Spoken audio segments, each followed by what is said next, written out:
Podcast, and I'm Codie Sanchez. Today, I want to talk about why I think procrastination is the worst form of self-abuse, how to actually achieve the things you want in 2025, if small has infected your thinking, what it takes to hit millionaire status, and then 10 and 20 and 30 millionaire status. This podcast today answers the most often asked questions all about living big lives with big bank accounts and liking it along the way. I think you're going to like it. First question.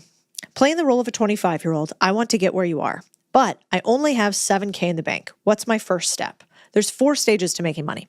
The first stage is your learning stage, where you're just figuring out not only what do I not know, but what do I think I know that I really don't. This is called conscious incompetence as opposed to unconscious competence. So what you want to do when you're young is not really obsess so much on how to make your first million from your earnings going to your job, but how do you make it from learning? So that's step 1. Step 2 is earning. So after you've started to get in that learning phase of your career, you want to start maximizing earnings. I really don't think that starts happening until you're like 3, 4, 5 of you being in the business world or having a job. Step 3 is where you start investing. So you take some of your earnings, some of your learnings, and you start putting it into something that can pay you even when you're sleeping. And then step 4 is mastery. This is where you start getting paid and earning even without you investing any money in it. And that step 4 is one that most people never get to. Most people don't even learn, but most people only obsess on 2 things, earning and then very marginally investing, but you're not going to be most people. So what I want you to do if you're only 25 years old is obsess on one thing. How can I get around people that make me smarter, that make me learn more consistently? And then how can I take those learnings and apply them to put more in my pocket, aka earnings? That's what I would do. The follow-up question that you had here was, how do I become you? One thing that's very true about mentors or people that you aspire to be overall, no such thing as a perfect human. So the real question is, what part of me do you want to become? Or what part of anybody that you see do you want to become? Maybe what you really mean by this is, Codie, I want to have a bank account as big as you. Codie, I want to own as many businesses as you. And if that's the case, then that's a very different outcome, right? And what you're trying to say is, okay, by the time I'm in my mid-30s, I want to be able to have X millions of dollars in the bank. How do I reverse engineer that? I think the first place that you want to start is you want to go back and steal other people's 10,000 hours. So why would I recreate the wheel when I already have a blueprint and a framework for how to do it? So what would I do if I was you? I would probably go to my LinkedIn or whoever's LinkedIn that you want to look at and see what different jobs that did they have, what were the titles, what were the locations, what were the companies that allowed them to grow this sort of bank account. Then I might want to say, okay, inside of those companies, what are the steps I can find that allowed those companies to get to the next level and thus allowed her to get to the next level? So for somebody like me, you could basically look at my career and say, okay, I want to reverse engineer Codie Sanchez, which means I want to figure out the playbook that she used so I can see if it's applicable to today. So you might go, okay, well, up until this point, Codie obsessed on learning finance and money. That took her like 10 years. But it looks like she left a job about every year and a half, which I did. And during that, I'm assuming she's leaving because she's getting a bigger payout, more money from another job, and more learnings, a different type of learning plus earning. And then what I'm going to want to do is I'm going to want to see inside of Codie's growth trajectory. When did she first own her own company? Can I find out when she first started investing? And how did she grow that first company? And a lot of that's on the internet too. So you can very easily go and look and say, it looks like she first started owning her own company in, I don't remember what year, but let's say 2018. And in that company, it looks like she launched a newsletter first. And then it looks like she took that newsletter and she made it paid. And then the next step was this. Most people think that they want to learn tactics or tools. I think the best way to learn is case studies. That's why Harvard, for instance, has the biggest library in the world of business case studies. Because once you've seen somebody else's playbook, you can figure out how to re-engineer it. That's what I would do if you want to have, let's say, my bank account. I don't think anybody wants to become somebody else totally. The next question you guys asked, why do you think most people never reach financial freedom in their lives? It's a big question, isn't it? They say that 1 in 10 Americans will die broke. that most Americans will never be able to afford $1,000 healthcare expense, that more than 50% of Americans. They say that most Americans will filter in and out of their band economically. They won't actually progress up and make more money over time. So one thing I know for sure is you don't want to be the average American, which is tough to say because the average American dies broke and alone. And so if that's the case, then what do we want to do? We want to do the opposite. I think most people don't achieve financial freedom because if you want to be extraordinary, you have to be around extraordinary people doing extraordinary things. So the fastest way to get financial freedom or change your life is to change where you are. I call this the power of place. So let's say right now you're around a group of friends and you're in a city in which you don't know anybody who's making $1 million plus or multiple millions of dollars or building the next big tech company. The easiest thing to do is simply move, is to get where the game is played that you want to play. Because I truly think that success is contagious. And actually, the data really shows that. The data shows, and I pulled a little bit of this for you guys, the data shows a couple things. That one, if you sit next to a high performer, you have a 15% higher likelihood of high performance yourself. So their performance rubs off on you. If you're next to a low performer or an underperformer, you have 30% lower performance on average. So if you're making 100 grand a year and you sit next to a high performer, maybe you're making 115K. If you're sitting next to an underperformer, they just took $30,000 from your pocket. At least that's how I like to think about it because it makes it really, really material. So your friends and your coworkers really matter. What does that mean? I think if you want financial freedom, you got to get at a company where other people are strivers and they are exceptional because talent breeds more talent. And I think what's also really interesting is that as of the fourth quarter of 2021, the top 1% of households in the US held 30.9% of the nation's wealth, the top 1%, while the bottom 50% only owned 2.6%.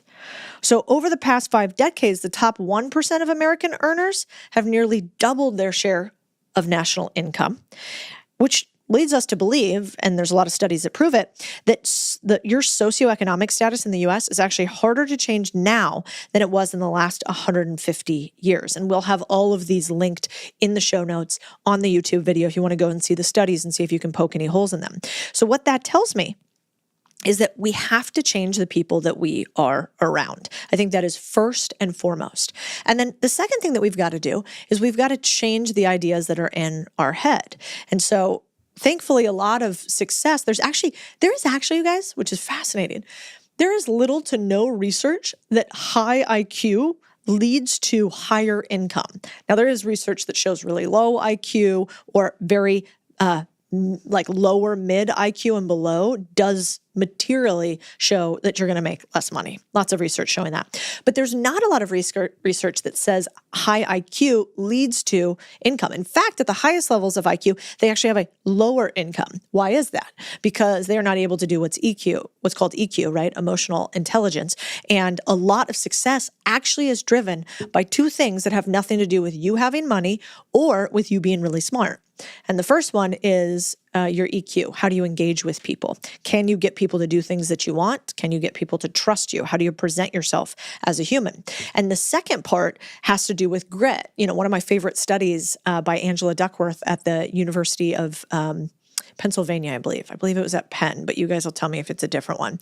She basically showed that the number one indicator for success over time was grit. How hard are people willing to work? That is the biggest reason why you'll be successful one way or the other. The second reason why you'll be successful one way or the other, the highest indicator besides just how hardworking you are, is actually from another study called the marshmallow study or the cookie study. There were two sort of famous studies done. And what they realized is they tracked, it's called a longitudinal study. So it's one of the longest done studies over time. And what they basically did is from a young age, they tracked children and saw if one group of children, they were told, hey, if you don't eat that cookie in front of you right now, when I come back, you can have two. And if you eat that cookie now, you get the cookie, but you don't get the second one. So they did this to a bunch of children. And what happened? Well, they found that a bunch of kids actually, did eat the cookie and a bunch didn't eat the cookie. So they took them into two control groups. The group of kids that didn't eat the cookie over time were more successful than the ones that did eat the cookie. And so what does that show you? It shows you that over time, it's not just grit that you have to have, but it's delayed satisfaction. So if you could optimize for two things to make you richer than almost anything else, it would be, can I work hard, like really hard, consistently over time? Think marathon, not sprint. And then simultaneously, can I delay gratification in order to achieve more over time? And if you can do those two things, you're more likely to succeed than somebody who is really rich and somebody who has a really high IQ, which is good for us normal people. Another question you guys asked. If you could encapsulate your message into one sentence, what would that sentence be? But also, who exactly would that sentence be for? Cool question.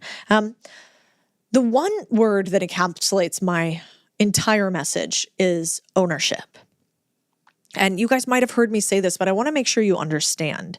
So the difference between somebody who has a big bank account and somebody who has a big bank account but freedom is really just one word: ownership. We don't actually want millions of dollars to sit on them, right? We don't want to Scrooge McDuck in this silo filled with all of our coins. That's actually not that interesting to us, although it'd be kind of fun to do for a second. But anyway, that's not why we want money. We don't want money to just hold it in our hands. We want money for things, right? We want money for status. We want money to project strength. We want money for security. We want money to assert our will. And so when you think about it, the only way to have real wealth over time is to have ownership. And what do I mean by that? Well, we know that 60% of all millionaires own a small business. We know that if you want that high level of money, that 88% of all people worth 30 million plus or above own a business. And so the data tells us that if we want to be worth a lot of money, the highest likelihood to get there is through ownership. That's why I'm kind of obsessed with this idea of teaching people to buy businesses. It doesn't mean you have to leave your job. It doesn't mean you have to buy a business outright, but getting some skin in the game and some ownership is the pre-indicator for wealth. In fact, we're doing an entire 3-day event in February that I've never done before. I don't know if I'll ever do again, where we teach people how to buy businesses. Why? Because I think that is the biggest lever for freedom. And so if you are a person that doesn't feel like you have enough money, you have enough time, you have enough security, you have an ability to grow your business as fast as you want, then you should learn how to do ownership or deal making. And that's why we're teaching this live. And you guys can actually go to codiesanchez.com or go to contrarianthinking.co. And at either one, there'll be a pop-up on there that gives you the 3-day live event. We've never done anything like it, and I think it's going to be pretty incredible. Your next question is, who would your message not resonate with? Really, there's 3 types of people that are not going to be good owners, and you should not buy a business if you are this type of human. 1, if you're not willing to choose hard. I wish I could tell you a way to make money that was super easy, no work, not going to happen. In fact, I giggled because the way we're titling this podcast is this question mark. Can you make money with no work and no money and no time? And I think this episode is going to answer that for you. And the answer is that no. If you don't choose hard, then hard gets chosen for you.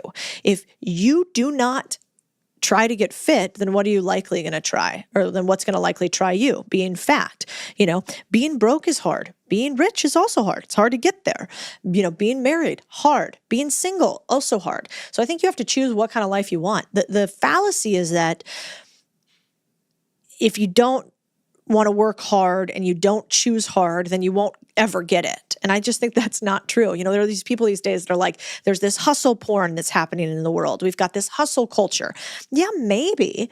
But I think the truth of the matter is that either way, life's hard. Unfortunately, that's just what it is. It's a journey and it's hard no matter which way you go. The question is, are you trying to set yourself up for a life that, although hard, is worth it? And that's why our mission here is choose your hard. So 1, if you don't want to choose hard things, you shouldn't try to get ownership in a business. It is hard up front, although worth it. 2 is that if you are a type of person who wants things really fast. So one of the things that's true is if you go to Robinhood right now, you double click on a stock, you get like a little bunch of confetti that blows up in your face. You get to tell your friends you bought it. You get to watch the thing track up and down every single day. You don't actually have to do any work besides clicking the buttons. If that's you, if that's what you get off on, you're a speculative trader who over time will lose money. Go and look up the statistics. Something like 95% of all speculative investors lose money over time. They are the same thing as gamblers. Poker players always tell you about their winnings. They conveniently dismiss their losses. And poker has the best odds of any game that exists. It's like the only casino gambling game that theoretically you can win over time and you actually could make a profit and income off of it. But even that is gambling. And so if it worked all the time, the casinos wouldn't have all the money. And that is the same thing with speculative stock trading, with trying to do get-rich-quick schemes. And so you shouldn't try to be an owner if you are into get-rich-quick schemes, because those don't actually work over time. And the way you know they don't work is that those people don't actually do them consistently that try to teach you about them. I mean, I buy businesses. I buy businesses like BizScout, which you can see behind me, like Pinks, which you can see here. This is how we started our business and what we do every single month, day, and year. And why do we keep doing that? Because it actually works. And that's the process that we have. Whereas a lot of people who talk about things on the internet, it doesn't work, so they end up teaching other people about it. This is a sweet question. Why do you think your message is so popular right now? Instead, I would ask this question. Why do you feel deep down in your gut that you're not doing enough? Why is there a part of you that says, man, I'm capable of more, but I'm not doing it right now? Why is there a part of you that's tried side hustle after this, after that, and none of it's really worked and you feel a little lost, but you know that you're capable of more? Well, that's the reason our message resonates, because we've been sort of told a bunch of lies about making money and about learning and about work. We've been told over time that you are a good little boy or girl, you climb the ladder in school, you get good grades, you routinely repeat things, you score on some test about amoebas that you're never going to use again, then you get into a university. Unless you're at the tippy top universities, the university costs you a ton of money but doesn't actually ROI for you. Nobody will ever ask you for your GPA ever again in your entire life. The entire thing is just a proxy or symbol for how hard you work.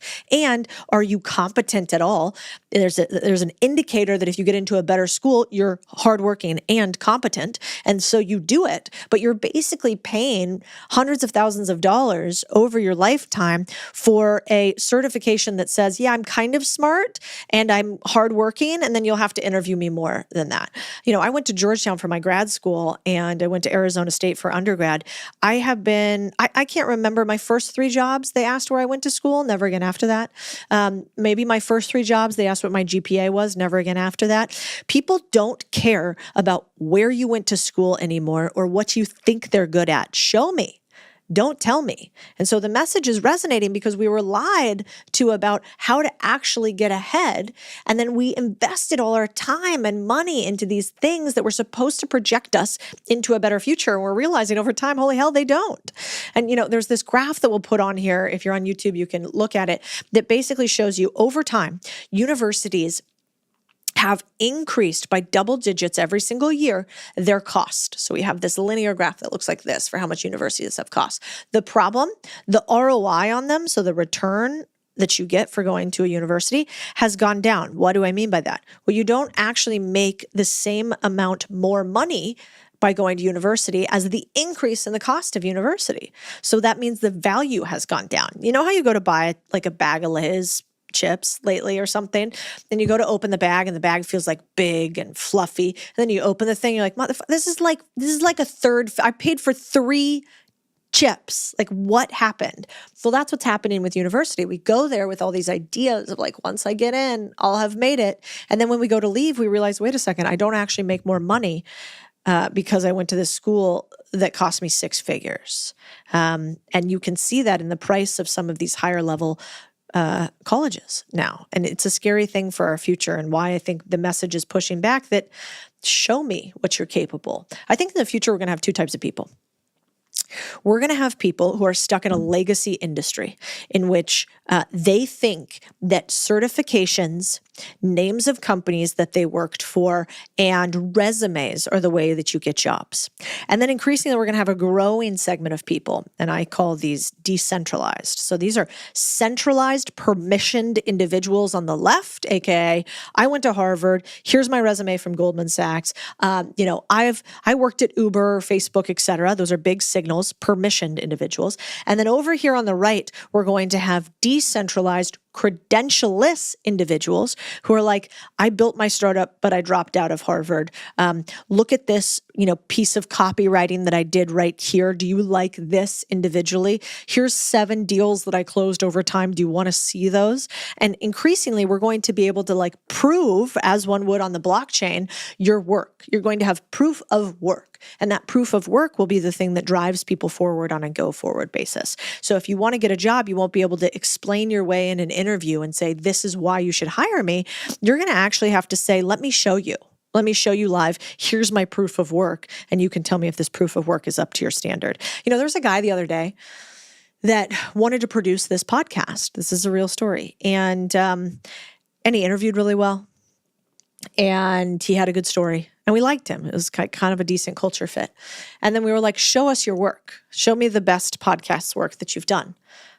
And he showed us. And it was like a bad camera angle, not good lighting. The sound was kind of awesome. There weren't very many views, the ultimate quantitative indicator of good versus bad in this world. And so we were like, well, I'm confused. You say all these other things, but yet your work product has been subpar. So what happened? And he's like, well, we couldn't do this. We're kind of figuring it out. There were all these limitations. And we were like, unfortunately, this isn't a fit.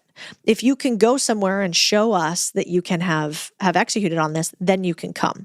Or you can be junior and new in a role, but you can't come head something that you haven't actually done before. And this is really hard because a lot of times when we're young, we're like, well, you need the experience to get the experience. How does that work? And I remember that. But the way that you get the experience is by apprenticing, is by taking junior roles, is by side hustling, and is by doing your own proof of work and not asking for permission from others. If he would have shot his own little podcast and said, listen, I don't have any views, but look at this camera angle that I used. And then I had them edit it like this, and I actually used AI in the copy. And I think our thumbnail could be better, but here's how we did it. Amazing. Probably would have hired that guy. This is kind of interesting. Do you think money is seen as a masculine thing? Wealth creation, investing, all masculine. Well, I pulled some stats for you guys. Is money a male thing? Let's look at it. Investment banking is made up of 87.6% men. The finance industry overall is about 65% male. So in a way, money has historically been dominated by men. Now, I don't think there's a conspiracy theory of men not hiring women. That's not what I'm saying. We're not looking for victim mentality here.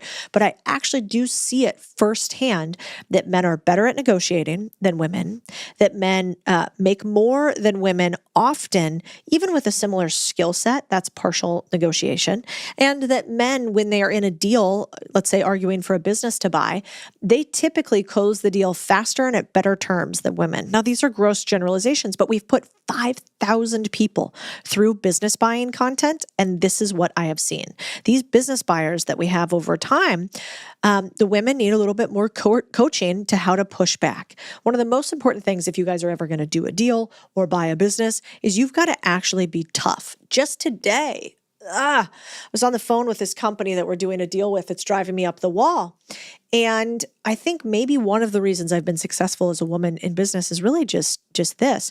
I'm a little tough. So, if a news article comes out that says Codie's tough on employees and at this company they work a lot, I'd be like, yeah, that is all true. I don't try to hide any of that and pretend it's this touchy-feely place. It's not. This company is here for you to get better. And people who are here leave and they say, I'm so glad I came. I got better. Or they stay forever because they want to keep getting better. But people don't come here because they want to chill. This is not a chill place. And so this person that we are doing a deal with, is delaying. And I finally, which happens often in deals, I finally had to go to my guy who's negotiating this deal for us and kind of read him the riot act and said, give them a timeline. This creates timeliness, so a constraint. You have 24 hours to sign this deal or we're pulling it. Second, give them a reason why you're unhappy about what happened. we've done X, Y, and Z for you. You can't sign this one document as a show of good faith. If you can't sign this one document as a good show of faith for everything we've done for you, we got to walk. You understand that, right? We've met you more than halfway and you're still staying at the starting line. Opt out. Number 3, be direct. No, like, well, do you see, I kind of think how I feel is maybe if no, it's, this is what we said the deal terms were. This is when the date needs to be signed by. You either do this or we're out. Wish you well, but not with us. And that is really hard for people to do. I was fighting with the guys on my team. I'm like, go harder or I'll call them. And if you want to make money, you got to be tough. And so I think a lot of times as women, we're taught to be soft and kind, as that's a more feminine trait, like flowing, more creative. And truthfully, in business, that's just not how it works. And there are going to be many times where you have to have incredibly difficult conversations. And I think as women, we got to get way better at that. And dudes are already pretty good at that. Okay, next question. How do you manipulate Cody, so me, into giving me a shot? How do you ask a rich person to take a chance on you? Real secret hack? If you want to get a rich person or a famous person to take you under their wing, teach you everything that they know, and steal all their homework, go for the rich person, not the famous person. Famous people have too much time, too much attention. They're the super hot girl at the bar surrounded by a bunch of dudes. Forget them. Don't try to go to Cody. Go to the guy on your street who has the biggest house, knock on his door, introduce yourself, and say, I'm young and trying to figure out my career. You have an incredible looking house. I would love to take you to coffee and talk to you about how you became so successful. You're going to have way more success with that guy than the famous person. Also, the thing about famous people is typically, they're at a stage of their career where they are still in it. They're still trying to build themselves. Once you get to somebody who's a little bit older, who's been in the game a long time, they're starting to think about legacy, not income. You want to find your mentors when they're focused on legacy. So if you come to 65-year-old Cody or maybe 70-year-old Cody, I'll probably be slowing down. I'm not going to be running so much. I'm not going to have so many meetings. I'm probably not doing more deals. I'm managing the deals that I got. You could come to me at that stage and be like, can you teach me about XYZ? And I might be less relevant and less people are asking me. So that feels really good to me. So your target market for a rich mentor to teach you everything is older, quiet, non-famous, and probably doing something kind of boring. You're looking for the guy who owns the sprinkler company. You're looking for the guy who owns, the cattle company. They're not on the internet. They're not on Twitter, but they want to leave a legacy. And that's what you would do.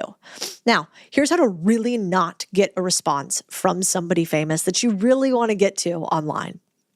You want to know how to not get a response? It's this. Hey, Cody, I would love to do anything you need. Please tell me how I can help. Now, why? Because what are you actually doing? You're giving me homework. I don't know you. I don't know what you're good at. I don't know if I should trust you. And you're asking me what you can do for me, and I got to go figure it out. Already a bad idea. Instead, what you'd want to do is you'd want to reach out and say, hey, I noticed on your website that you had these 3 errors. I highlighted them, cleaned them up. I shot them to your team. The website looks great, by the way. The rest of it looks great. Just sending you these 3 things. Small little interaction. Oh, that's nice. The guy didn't even ask me for anything, but he cleaned up 3 things on the website. Perfect. Then I might, when I respond and say thank you, I might then ask something and say, hey, I also noticed X. You're going to do another thing for them.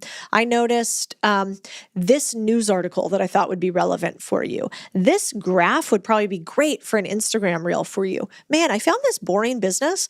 Is this something that you guys like to buy? Just one thing. And then when you do that, you might say, also, is there a book that you like for somebody who's young or hungry or hasn't figured out money yet? Is there one book that you think I should read? Then you're going to do the rarest of things. You're going to read the book.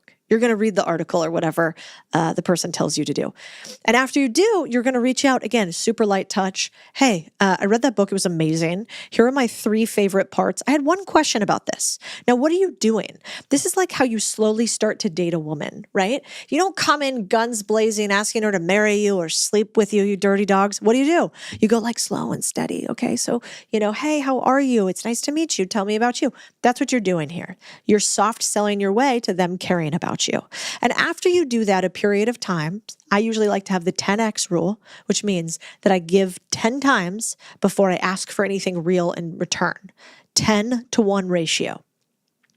So after you've given 10 times, you might say, hey, I've noticed that copywriting looks like something you guys need more of.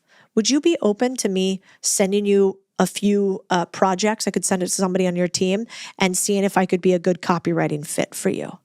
And I might say yes. Or if you want to do even one better, you go, here is a copywriting project for you that I did explicitly for you. Let me know if you think this is good. I'm happy to do more for you. That's what I would do. This is one. When you're interviewing people, what are the red flags and what are the best things I can do to get your attention? 3 red flags when you're interviewing. Do not do this or you will not get hired. 1, say that something was everybody else's fault and not yours. This is called victim mentality. Even if your last boss was a sadist who you hated, who was a complete idiot, here's what I want you to do instead. Say, you know what? I left the last company because I wanted to keep growing and I had reached the limit on the ideas that I could generate there and get them heard up the ladder. So what I'm looking for in my next space is somewhere I can learn a ton, that I can give some input and that I can get feedback from.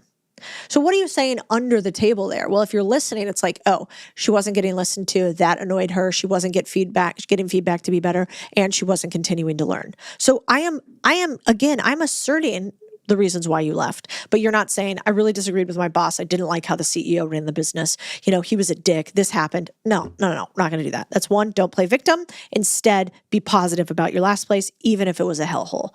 Second red flag is not knowing anything about my company that you're interviewing for. Please do some homework. Your questions, even if you don't want to ask them, should be something like, hey, I noticed that you guys just bought a couple of window cleaning companies, specifically Pinks. Why did you buy that business? What are you showing me there? 1, you're paying attention to what we're doing. 2, you're trying to find out how we work and what type of businesses to look for us. Great question. The third thing that you should never do in an interview is come without something to give. So even when you're in an interview and you're not getting paid, you might not get the job. I love when people bring me an idea. And so you should come into the interview and say, hey, I don't know if this is useful, but I was starting to think about the business and what I might add or do differently. And I wanted to bring you these 2 or 3 ideas. This was famously popularized by James Altucher, who used to do these little diner takeout notes. And every single time that he got a chance, if he got to engage with the CEO of Google, he might even go to the CEO of Google and say, hey, I wrote 10 ideas down that I thought would be cool for Google. I don't know, use these or don't, but I have some for you. And so I love that. It actually doesn't take much time and it shows something really positive. 1, you're a giver. 2, you have an abundance mindset. You're like, I got so many ideas. I'm just going to give them to you for free. And then 3, it also shows that you care about this. You're like, no matter what, even if I don't get this job, I want you guys to do better. And so you're showing that live. I love that. How do you get ownership in the company you work for? If you perform, how do you get a piece of the pie? I learned firsthand from the CEO that I used to work for, Jim Bowen at First Trust, that almost any company will give employees a percentage of the business if they're valuable enough. If you're not getting a percentage of the business right now, you're not valuable enough. What does that mean? It means that the company can continue to run and grow without you. It means that you are replaceable in the business. And it means you don't actually understand your value or how much money you make the company, because if you understood that, you could negotiate for a piece of the company or a piece of other companies in the ecosystem. This should be really freeing, because what you're basically saying is, if I do these 3 things, I can position myself in order to get equity in this business. And even the biggest businesses in the world, Goldman Sachs, Vanguard, they offer profit sharing, or they offer equity deals, or they offer warrants. Small businesses offer equity. They offer warrants. They offer an ability to invest in the company. So if you hear a little voice in the back of your mind saying, I could never get equity at my company ever, there's 2 things that are true. 1, you're not valuable enough yet. You can become valuable enough. And then 2, you might be at the wrong company, at which point you should change. Every single employee at my companies will have an ability to earn in or invest into one of our companies, but they don't get it for an entire year. So your entire first year here, we're not even talking about it. Would you marry somebody before a first year of knowing them? I hope not. So I don't marry any of my employees either. 2, every employee at the company, if they are valuable enough, has a potential for it, but they've got to make sure that they actually are valuable and they're going to travel through time with me. One of the cool things too, if you have a company that I like to do, is really celebrate when people get equity. Like make a big deal about it, because it is a big deal. That is showing that I am tied for you the entire time we run this company. So Jim at First Trust used to do this entire presentation where it would be like, all about how great this person is, all about the stuff that they've done for the business, all about the value that they've provided for the business, and then a big congratulation. And it was an also expectation that not everybody gets that. Why? Because the CEO has the ultimate skin in the game. They're the ones putting in the cash. They're the ones on the line and can lose everything if the business goes sideways. So equity is never an expectation. Equity is earned. How about this one? Can I get rich if I just have a salary? Yes, you can get rich if you just have a salary. But there's a caveat. You are going to have a hard time getting rich with only salary. So the smartest people in the world know that it is something else. Sundar Pichai at Google did not become worth hundreds of millions of dollars from his Google salary. What did he become worth hundreds of millions of dollars from? His stock options and his distributions. So this is a really important caveat. Salary is taxed at the highest level. The government loves when you're salaried and you make a ton of money.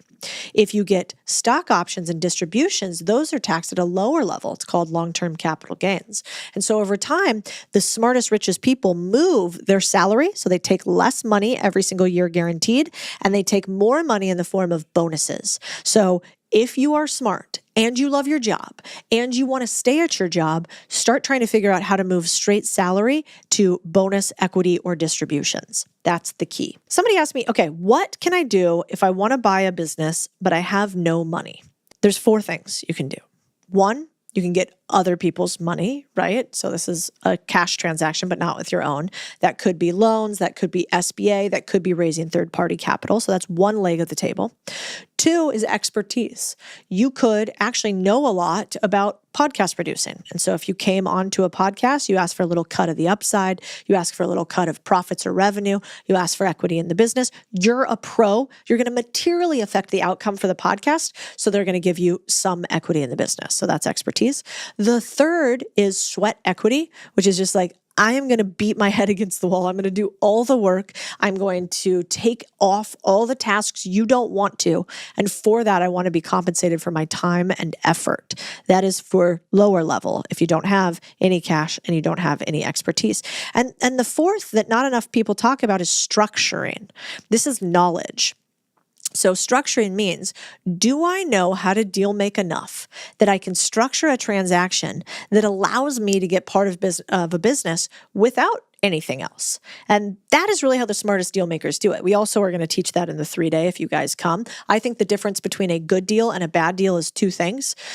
You can't do a good deal with a bad guy. So it's got to be a good guy that you're doing a deal with. And second, it's really hard to control the price if you don't control the terms, which means structuring is ultimately how you make money. And we're going to dive more into that. It's super, super important. This question: what do you do if you're lost and you don't know how to get to the next level of the game? The number one reason why people fail is they don't move fast enough. And I don't mean that you have to sprint continuously. I mean, you have to start taking action. For instance, right now, I really don't have a lot of time on my calendar. And for basically the last 3 months of 2024, I was slacking on going to the gym. I just had every excuse in the book for why I couldn't get in there for an hour, and that was bothering me. So my husband, Chris, said something to me that stuck finally. He said, what if you were the type of person who brushed their teeth every day? And I was like, I do brush my teeth every day. That sounds disgusting. Why would I not do that? He goes, exactly. Brushing your teeth is part of who you are. You don't even think about it. It's a habit. It's ingrained with you. You brush your teeth every day. I'm like, yes, I do. He's like, what if you did that exact same thing with working out? What if you were just the type of person that worked out every single day and you couldn't imagine a day in which you didn't work out? And then I said, well, I have 2 minutes to brush my teeth, but 2 minutes of working out is not going to be sufficient. And he said, what happens if you just get there? Like just get there every single day. And so I started to. I speed to acted every single day. First thing in the morning, I get up, I go to the gym. Even if I only have 20 minutes at the gym, I go. Even if I only want to do 5 minutes at the gym, I go. Now, what ends up happening once you get there, usually you have a little bit more time to do more, but there have been multiple days where I'm like, fuck it, I got 10 minutes, but I'm the type of person that brushes my teeth every day. And that speed to action or movement is so important. So I think if you're not where you want to be, it's probably because you're not moving fast enough in the direction of the thing that you want. And the cool thing about that is it's equal. All of us can move at the same speed. All of us have inherently the same speed inside of us. It's just, do we choose to use it or not? Where do you find businesses to buy? There's 3 places to find businesses to buy. There's on-market deals. That's where you go to a website like BizScout and you go and search businesses that are available for sales right now, just like Zillow or MLS. You go on there and you comb through all businesses available to buy. Then there's off-market deals, which means that you either scrape the website. We also have that at BizScout, but you scrape websites, you go and Google search these businesses individually, and you find businesses that aren't listed and you start cold calling them, right? Just like you would somebody you're trying to sell something. The third way that you find businesses to buy is what I call your center of influence strategy. So basically you're looking like, who do I know? Who am I around who has a business that's small enough that I might want to own? Can I talk to them? And this is really just like a door knocking strategy. Like every time you go to your ice cream shop, every time you go to your corner store, every time you go to your local coffee shop, you're talking to the owner and seeing what's up and seeing if they'd ever consider buying. Those are the 3 ways to buy a business, at least in my mind. How do you have a product that people keep buying again and again? This is also how Chamath Palihapitiya became a billionaire. He became a billionaire off of one thing. It was called the 7 friends rule. So Chamath Palihapitiya was at Facebook, and he was trying to figure out this problem, which is when we get people at Facebook in the early days, how do we get them to stay forever? How do we have 0 churn or high retention? And they were going through this problem, and he found this one thing that changed everything.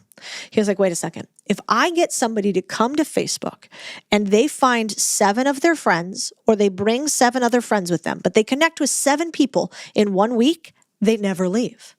So all I have to do is focus on little mini spheres and making sure if I find one person, I bring their friends along with them. This single thing made Chamath a billionaire. This is true in almost every business. Almost every business has what I call the one data point. There's one data point that if you could figure this out, everything else would be easier. Truth of the matter, when you're building a business, it's almost always referrals. It's called product-led growth as opposed to marketing-led growth. Typical businesses, they grow because they market. I have a lot of businesses like this, by the way, guys, and it's really hard to change from one to the other. I have a lot of businesses where we do a lot of marketing and sales for them because we don't have our retention loop nailed. We haven't found our one data point yet. And so we haven't built into the product the ability to refer people, a reason why to refer people, a reason why people never want to leave. But the problem with that is essentially if you're a marketing or sales-led company, what are you? You're a leaky bucket. You're like constantly leaking out users. Instead, you kind of want to act like your first customer might be the only customer you ever get. How do you get somebody great to partner with you in business or in life? I think we're constantly being interviewed by potential partners. We're being interviewed by friends who know somebody great, but they're not sure they should introduce us. We're being interviewed by colleagues who are going to go to a new company and decide the 3 or 4 people that they're going to take with them. And whether you're a badass or not will determine if they grab you or not. We're getting interviewed by potential people we want to do deals with as they find a great deal, but aren't sure that you're the one because you're kind of a taker or you're not doing enough. I think every interaction we have is a little interview for a future opportunity we don't even realize is coming. And so the way I try to show up in the world is really honestly and really with a lot of hard work showing at all times. The number one reason why startups fail isn't that they don't find product market fit or they run out of cash, it's that the founders give up. And so if you're thinking about how to find somebody who's great, show them that you're not a person that gives up. Show a consistency of keeping after something and winning. And that's how you get a great partner, whether that be a partner in love or a partner in business. All right, let's do one more question here. Actually, let's do 2. What was the moment you were most afraid and how did you get over it? My biggest fear in life is that I won't achieve what I want to achieve in life, that I'm not as capable as I think that I am, that I might fail publicly and everybody gets to go, I told you so, that I'm not as smart as I think that I am. It's all about like self-worth and am I able to achieve these things? It's not death. It's not pain. It's not struggle. It's not finding love. It's like, am I good enough at whatever game I'm trying to play? That's when I get most scared. And so, the scariest thing for me sometimes is like, man, what if all my businesses fail? Here I am on the internet talking all the time about all this stuff I know in business. What if one of them fails? What if they fail publicly? What if I was super wrong and then I get it rubbed in my face? That really scares me for some reason. It's like a core, visceral fear. When I wake up in the middle of the night and I have those dreams that we all have that are our biggest nightmares, that's it. It's like, oh man, what if this doesn't work? And because I know that's my fear, I've really only been able to get over it two ways. And that is every time I have that big fear in front of me, I ask myself, one, what would I do to remedy this? So I immediately write out actions because actions make me feel safe. They're like a little blanket against the cold. So I go, well, if this wasn't working, here's what I'd do. Here's who I'd talk to. Here's how I'd hire. Here's whatever. So I write down a list of like 10 or 15 things. And then the second thing that I do is I ask myself, how reasonable is that? And then I write down like, well, it's probably not reasonable because we have all these businesses and this would have to happen and then this would have to happen. And so I start making sure that my body and mind knows, hey, I'm listening to you. I'm aware there's risks in what we do, but I have a plan if it goes sideways. And that's not really that reasonable of a thing to say. And so when you have action, plus you have reality checks, I think you end up stressing a lot less. Let's end with this. Why did I become a content creator or come online? And why is that something that might be worth it for you? I think that there's 4 types of leverage. The original form of leverage was labor. This is workers, slaves back in the day.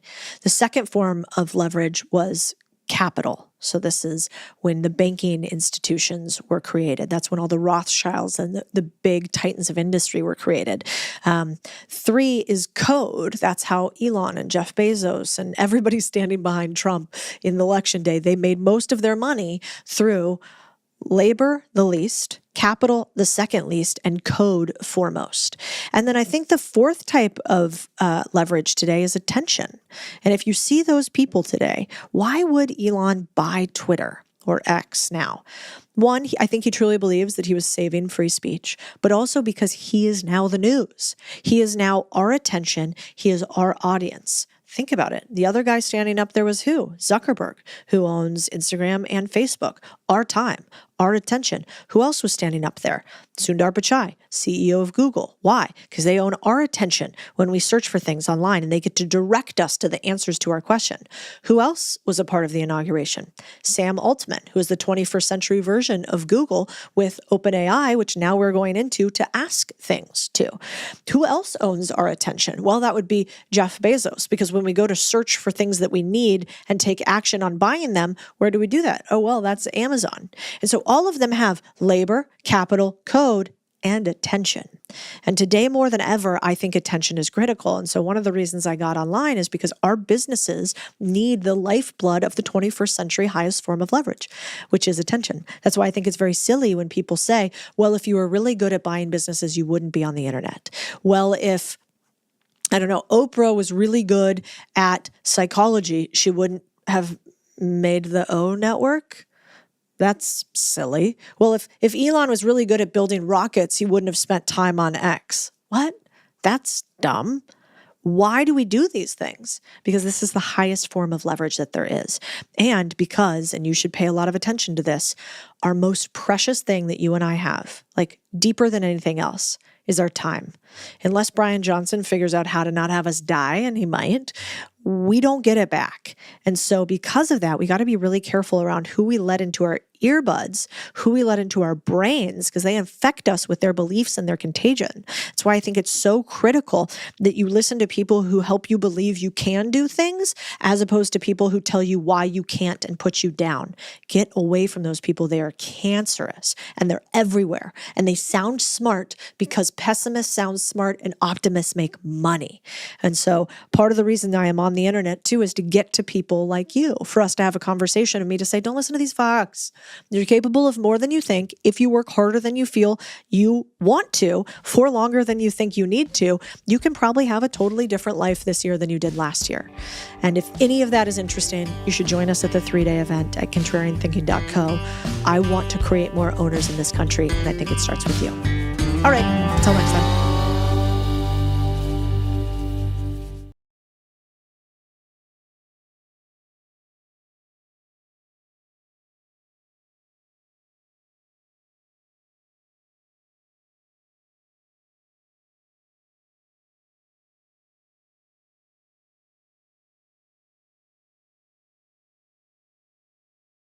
Every time someone says, oh, you don't have a college degree, you can't probably do that job, or there's a million jewelry designers out there, what's going to make you special? It's like, oh, let me show you. I get excited when someone tells me you can't do something. I'm like, ooh, say it again. We're here with Kendra Scott, designer, CEO, and the entrepreneur who turned $500 into $1 billion brand. Welcome to the world of Kendra Scott.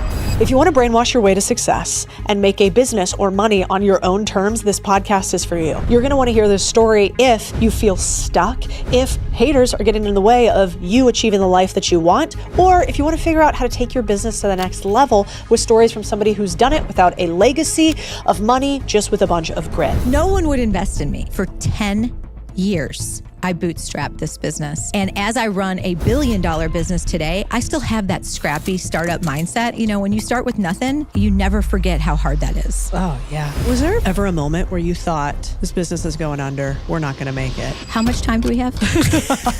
Like every Tuesday? I mean, Cody, there were so many. So we're going to start with a tactical question. Okay. You started kind of famously with $500 and have built now, is this right, $1 billion brand? Over. Ooh, sexy. I like it. Over billion. Which is crazy because jewelry is just hard in general to get to that level. Yeah. But do you remember, what did you spend your first $500 on? Materials. I mean, I had to make the product. So I had to make samples. I mean, it was like that basic. I went out, got a few tools, got the materials and stones. My mom brought over a card table in my extra bedroom. I had a bead board and some wire and tools, made my first sample set. I put it in a tea box, a wooden tea box, and literally took my baby son store to store, boutique to boutique in Austin, Texas, and showed my collection. And I came to the last store of the day and they offered to buy all my samples because they were going to do a fashion show that night. And I was like, thank God, because I didn't know how I was going to purchase more materials for the orders that were written that day. So selling all my samples, which is what I needed to do, I got the money to be able to buy more materials to fulfill the orders. So it was just like every dollar I brought in, I had to kind of reinvest it in the beginning and I had to make it count, like stretch. You know, every single dollar had to count. How long did you work like that, where it was like $1 in, $1 out, $1 in, $1 out? For a long time, Cody, no one would invest in me. Okay. So I had to do it on credit card debt and a line of credit for 10 years. I bootstrapped this business. And so every single dollar I made, I had to figure out, okay, how am I going to reinvest it and get the biggest ROI I can on that dollar? What I love about it is it made me incredibly scrappy. And as I run a $1 billion business today, I still have that scrappy startup mindset. And I'm so thoughtful about how we spend our money, what we're spending it on, what are we doing and thinking about it. And everyone I hire, I really remind them, like, I remember when I couldn't afford a second set of tools, folks. So before we just throw out, you know, $1 million on this project, let's bid it out. Let's really think about what we're doing. What are we going to get in return for this? Why are we doing it? And it's kind of having that, you know, when you start with nothing and you build it, you never forget how hard that is. Oh, yeah. Yeah, it's funny. The other day we did a YouTube video and part of the video was to smash a cake. Yeah. But they brought the cake out. You know when you could just tell something's expensive? Yeah. I'm like, that's the cake. Like, we're smashing. That's right. The cake. It was a fancy cake. It was a fancy cake. Yeah. And then I asked, I was like, how much did that cake cost? And they were like, well, it was pink and we needed pink and it was an $80 cake. And I was like, I know that's only $80. So like in the grand scheme of things. Right. But I do think the way you do anything is the way you do everything. And but you could have gone down to HEB and got a $10 cake. Girl, I about did. Almost like just for the plot. I was like, I might return this cake and delay us an hour on principle alone. You know, but I learned that same thing from somebody I look up to a lot, which is Dave Ramsey. He says, their business moves at the speed of cash. Yeah. What would your team say? Like, do you have sayings where they're like, oh, there goes Kendra again with her one-liners about how we run this company? Well, I mean, I like to say we don't play for second. They hear me say that a lot. Like, we're in it to win it. We have as sweet and kind and all those things that we're extremely competitive. And we're fiercely, like, we want to go out there and we want to win. And we want to be the best that we are. We are never complacent. We are never like, ooh, our business is $1 billion. Let's all be happy and go, drink margaritas on the beach. It's like, now we got to work harder. Every day, how are we going to surprise and delight our customer today? And those are things that, like, my team hears me say constantly. It's like, we wake up every day and it's like, we're going to be better than we were yesterday. And you've got to have that mindset in business to be able to be successful today. Were you always like that? Were you always driven and like relentless? Yeah. I mean, I was. I mean, I think I've always wanted to challenge, I'm curious. Yeah. And I've always wanted to challenge myself. And when things are hard, on the other side of fear, there's always been something great that has happened. I remember being bullied in middle school and how hard that was, and being made fun of, and going and literally eating my lunch in a stall with my feet up on the toilet because there was hall monitors. You weren't supposed to be in the bathroom during lunch period. And so I'd hide in the bathroom eating my lunch because I knew I'd go in the lunchroom and it'd be horrible. But during that time, I was like, I'm going to run for student council president. Okay. I was like, this is the worst time of my life. And I didn't think I was going to win, but I wanted to, like, go out there and make some change. And I thought, there's other nerds like me who, maybe are feeling like I do. Like, there's this popular group of kids, but then there's a lot of people who, maybe they don't feel like they have a voice, and I could be their voice. And so I ran for student council president. And my slogan was Kendra Can. I like Cody, it. Kendra Can. Like it. And I ended up winning. Wow. But that gave me this thing inside of me where it's like, my purpose was like, I can be the voice for people who don't have a voice. And I can show them not to be scared. And my dad always said, I remember dropping me off in school, and I'd be like, oh God, just miserable walking in. He'd be like, baby, kill him with kindness. And it was that idea of taking the high road, and that the more somebody tries to tear you down, just remember who you are and use it as fuel to prove them wrong. And that has always been part of me, because I've always felt a little underestimated. And every time someone says, oh, you don't have a college degree, you can't probably do that job, or, oh, there's 1 million jewelry designers out there, what's going to make you special? Or, you hear all those things. Now those things for me are this, like, fuel. It's like, oh, let me show you. And I get excited, Cody. It's kind of sick. I get excited when someone tells me, like, you can't do something. I'm like, ooh, say it again. I'm like, oh, tell it to me again, because I'm like, I just have this, like, I'm going to show you what you don't see, Yeah. And so part of that competition part of, like, when you look at businesses, it's like, I know we can be better. And I know I can create an experience for my customer that's going to be so powerful and so impactful. I know that we can give her something that she cannot get anywhere else. And so part of that is, I think, stems from that little girl that was eating her lunch in the bathroom. Oh, it's so good. Yeah. I think you take the hate and turn it into fuel. You do. And if you can do that, you become unstoppable. But I feel the same thing. I remember David and I had this one guest that we wanted that wasn't going to come on. And I was like, it'll be either be now or we'll tell him no when we're way bigger later. So like, you 100%. Have to kind of operate as if. So do you think there is a way for somebody who is listening right now that's like, Lord, my brain doesn't work that way. When I get punched in the face, I stay down. It makes me sad. I'm like, how does that even happen? Is there somebody, if they're listening right now, how do you brainwash your way into success? It's really, we are our worst enemies. People say that all the time. Our minds, the power of what if, right? We let the power of, well, what if I would have done this instead of this? Or what if I would have married Joe instead of John? Or what, we can spiral ourselves into complete paralysis by letting the what ifs control our mindset, right? And so we are our worst enemy. So when we are in those moments, this is where I get, and this is the competitive thing again. Somebody hurts you or says something, or, something doesn't go the way you want it to go. In that moment, you have a choice. I'm going to let them win. I'm going to let them have all of the power. I'm going to let them force me to stop loving again, or believing in myself again, or trying again. I'm going to give that to that person or that thing that just happened to me, or I'm going to take the control back. And I'm going to get up right now, and I'm going to remember who I am, what I can do, what I am capable of. And I'm not going to look in the rearview mirror anymore. I'm going to look forward. And I'm going to remember that. And I think when you have that shift of are you going to allow that person or that thing that happened to you control your future? Or are you going to take it as fuel to absolutely go forward in a powerful and strong way? That's a choice we got to make. And it's a powerful one when you can do it. I'm going to run through a wall after this. I feel like, does your team leave a meeting and they're just like, let's go? You just have a bunch of meat eaters working for you, selling jewelry, but not that sweet. They're like ready to go. Oh, we're fired up every day. I love that. I get up and I just cannot believe I get to live this life. Yeah. Like, I'm so grateful, Codie.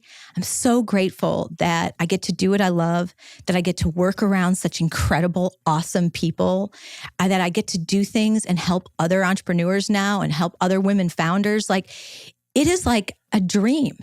And so, I wake up and I'm really pumped every day. I love that. Okay, I want to go back a little bit. So let's say that somebody is listening right now. They're fired up. They just heard you get after it. They're like, all right, Kendra, I'm ready to go. But they kind of like don't know what to do. They're like, listen, she did it with $500. I got $500. If you were giving them a little sprinkle of magic, what would you tell somebody who had $500 to spend? What businesses are you like? Why aren't you starting that business right now? Yeah. I mean, look, you've got to, I love this where you kind of look at like, what are something that brings you incredible joy? And what is something that breaks your heart? And the intersection of those two things may be your why. Okay. And when you start to think about that, it's like, what is something that I am so passionate about that I cannot find, or that I want, or a problem that I know needs to be solved that maybe I could solve it? Because if you have passion and purpose behind your idea, it's going to get you through those really rough days, because entrepreneurship is not for the faint of heart. Okay. So you've got to have a real why and a real purpose. And that's why I love kind of those two elements, because for me, it's like, what matters to you? What really matters to you? And for me, it was like, I knew I loved fashion design since I was a little girl. Loved it. My aunt was a fashion director, and she just brought me into this world where fashion was magic. And the reason I loved it is it wasn't about how it made me look. It's how it made me feel. Because I could be a little girl from Wisconsin and put on my aunt's Donna Karan jacket and some of her amazing jewelry. And all of a sudden, I was like somebody else. I could be anybody I wanted to be. And so fashion was important to me. But I started this business with a newborn baby. And I was like, I want to have a business that allows me to be a present mother. I want to be a mom first. I didn't want to have the conversation of work-life balance. I wanted my family to be part of my business and create a business that allowed other moms and dads to be able to be for their families first and have a great career in the making. So it was all those elements, put together that really helped me kind of form this foundation of what I wanted to do and how I wanted to do it. And then giving back was huge. I lost my stepfather to brain cancer. My first business was a hat company. I created headwear for men and women undergoing chemotherapy. He inspired that business. People were not buying hats, Codie, okay? I wanted it to be the thing. I opened a little hat store called the Hat Box here in Austin. I was 19 years old. I ran that little store 5 days a week. I helped a lot of people, but I wasn't making money. And I had to close that business. It was a huge failure for me. But I knew there was something there about what I was doing. The purpose of what I was doing mattered. And so if I got into business again, if I would be brave enough to get into business again, I wanted to be able to have those elements, to do something that I love with all my heart, to be able to have family as the focus and the heart of it, and be able to give back in a meaningful way. And that really was the foundation of Kendra Scott, and where we were able to form a product that made people feel good, look good, and do good at the same time. So good. Yeah, I don't know if I told you this, but I've been wearing Kendra Scott jewelry since since the very beginning. I got to send you a picture of it. I've found kind of I guess it would be a vintage Kendra Scott. I know. It's sad when that happens now, Codie, because people are like, I've got my vintage Kendra Scott. I'm like, oh man, that makes me feel so old. That makes me vintage. It's timeless. I know. Timeless. And quality. Because what jewelry do you keep these days for 10 years? It's like only the nicest, most luxurious pieces. And then I buy a bunch of stuff that I wouldn't keep, Thank you. I mean, I designed the collection to be a collector's kind of thing where you can pull it out of your jewelry box 10 years from now and still love that piece of jewelry, and you can build on it. We'll use similar stones like natural mother of pearl or, whatever it might be, where it'll go back to a piece that you might have bought 5, 10, Now in this case, 23 years ago. That is wild. How do we get old so fast? I know. Now, well, I started when I was 1, obviously. So yeah. That's right. Yes, you did. Me too. So many entrepreneurs started out as door-to-door salespeople. Sarah Blakely, Mark Cuban, you. Do you think that you need to be good at sales in order to be a great entrepreneur? I think you've got to represent your brand, and you've got to be able to articulate the why to people and really show people the passion behind what you're doing. It doesn't mean that you don't have to be a great salesperson, but when you're authentic, you will be a great salesperson. When you authentically love what you have created or what you're building or what you're doing, you don't have to be good at sales because that passion will come out naturally and authentically. So that's why I always tell people, if you're just doing something to make money, people will smell a fake in a minute when you walk through and try to do your sales pitch, because it can just feel, you know the ones, they feel a little slimy, they feel thirsty. Yeah. But when you go in with something that feels really authentic and real, it really translates really, really well. I mean, I went door to door with literally Kate and that little baby Bjorn and this tea box full of jewelry. And I was here in Austin. I think in Texas, it works better than maybe if I was in LA or New York, they may have called security on me. But, here they were like, oh, honey, give me that baby. Exactly. It might have helped your sales. Oh, 1,000%. Kate helped. He was giggly, sweet, happy baby. He's 23 years old now, but he was a great sales associate. It's a good trick. Does he get a cut? And babies. Does he get a little? He lives a great life. This kid isn't doing fine. This kid's not suffering, okay, Cody? You're like, calm down. He's fine. He's good. He's good. So what makes a good salesperson? You mentioned authentic, but if you were like, all right, if you want to get good at sales, this is what you need to do, what would you say? Well, I think you need to come in and you need to articulate what it is you're trying to sell in a very short sentence, right? Be very clear, be very concise with your pitch and eye contact. And then ask questions. If they're saying no to you, this is the greatest opportunity for information. To me, that is on in the mirror, meaning the conversation has just got it started. So you say, no, you don't want the collection. I go, okay, well, what didn't you see today that you would have liked to see? What can I show you next time? Because I've already now setting the appointment for the next time I'm coming back. When I come back in spring with my next season, I'd like to know what I could bring that you might be more excited about seeing. What other designers are you buying that you're really excited about? Can you tell me what it is about them that you like? So all of a sudden, my sales call became this information source that I'm now going to take back with me and learn from and then come back to. And I promise most of those no's turned into a yes because of that. I didn't go, okay, oh, you don't like me? Okay, bye, and I'm never going to see you again. It was, I'm going to learn and I'm going to win a yes from you.